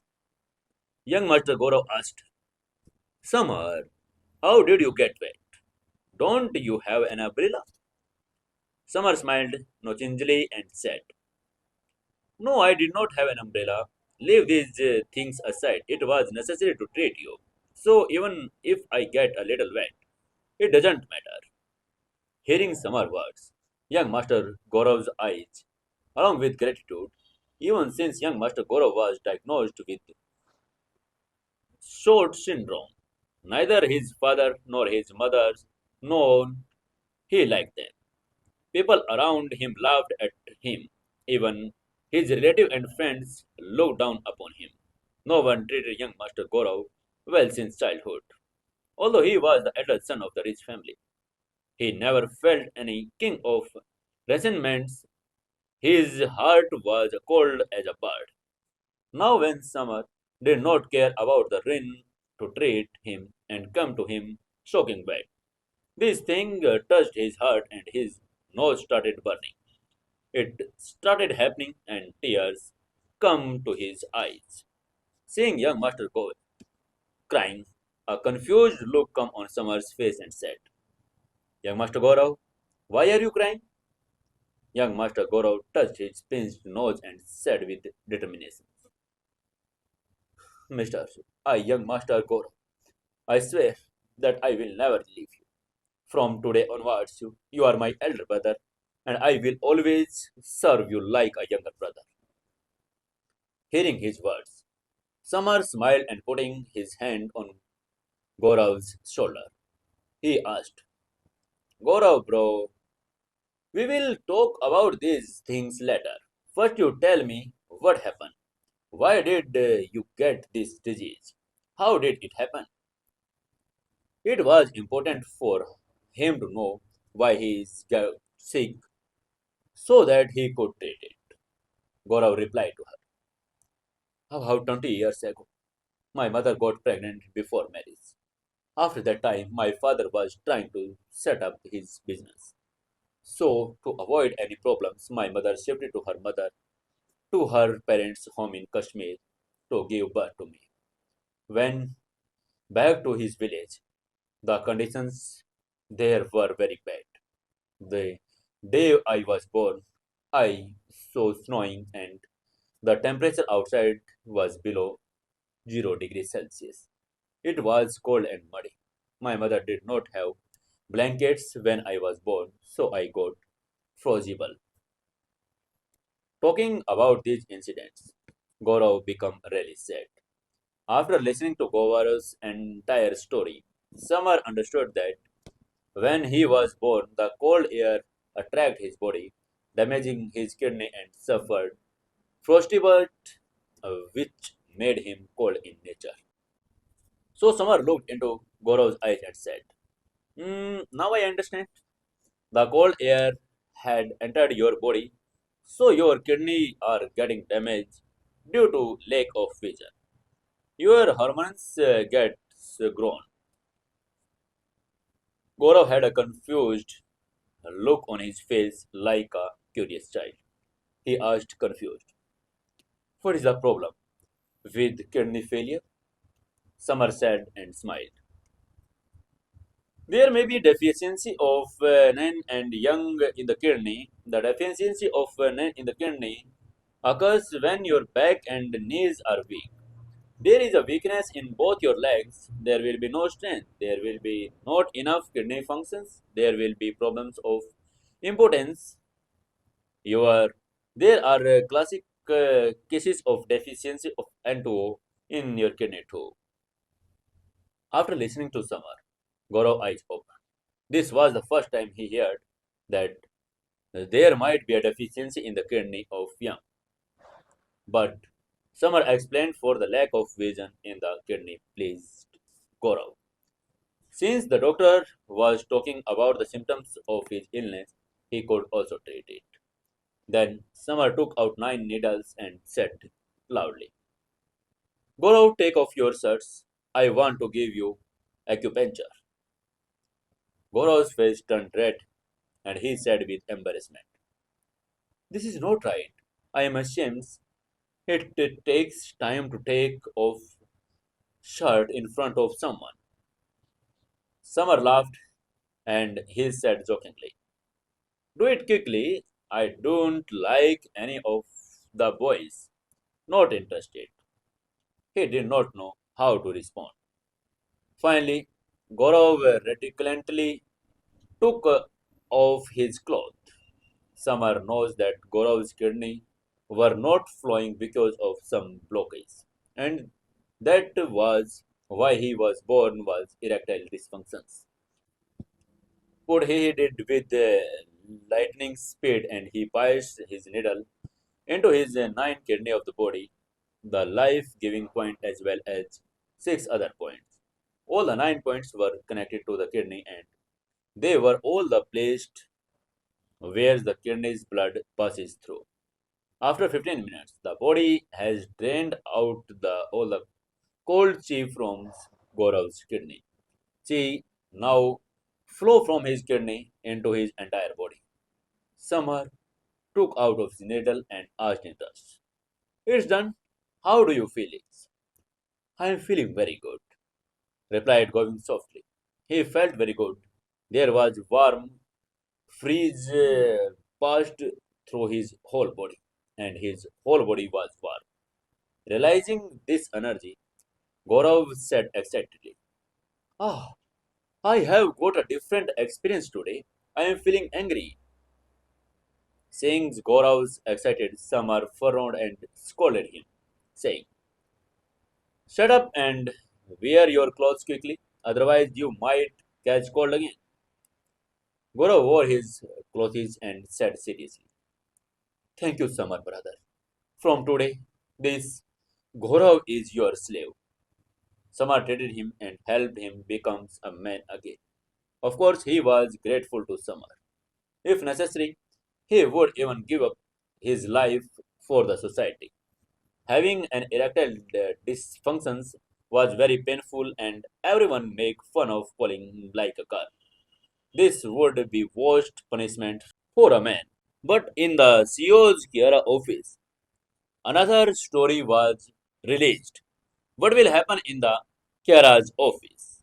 Stay tuned with Sukun FM English. Dear friends, if you enjoy the story, please share the story with your friends and like the story also.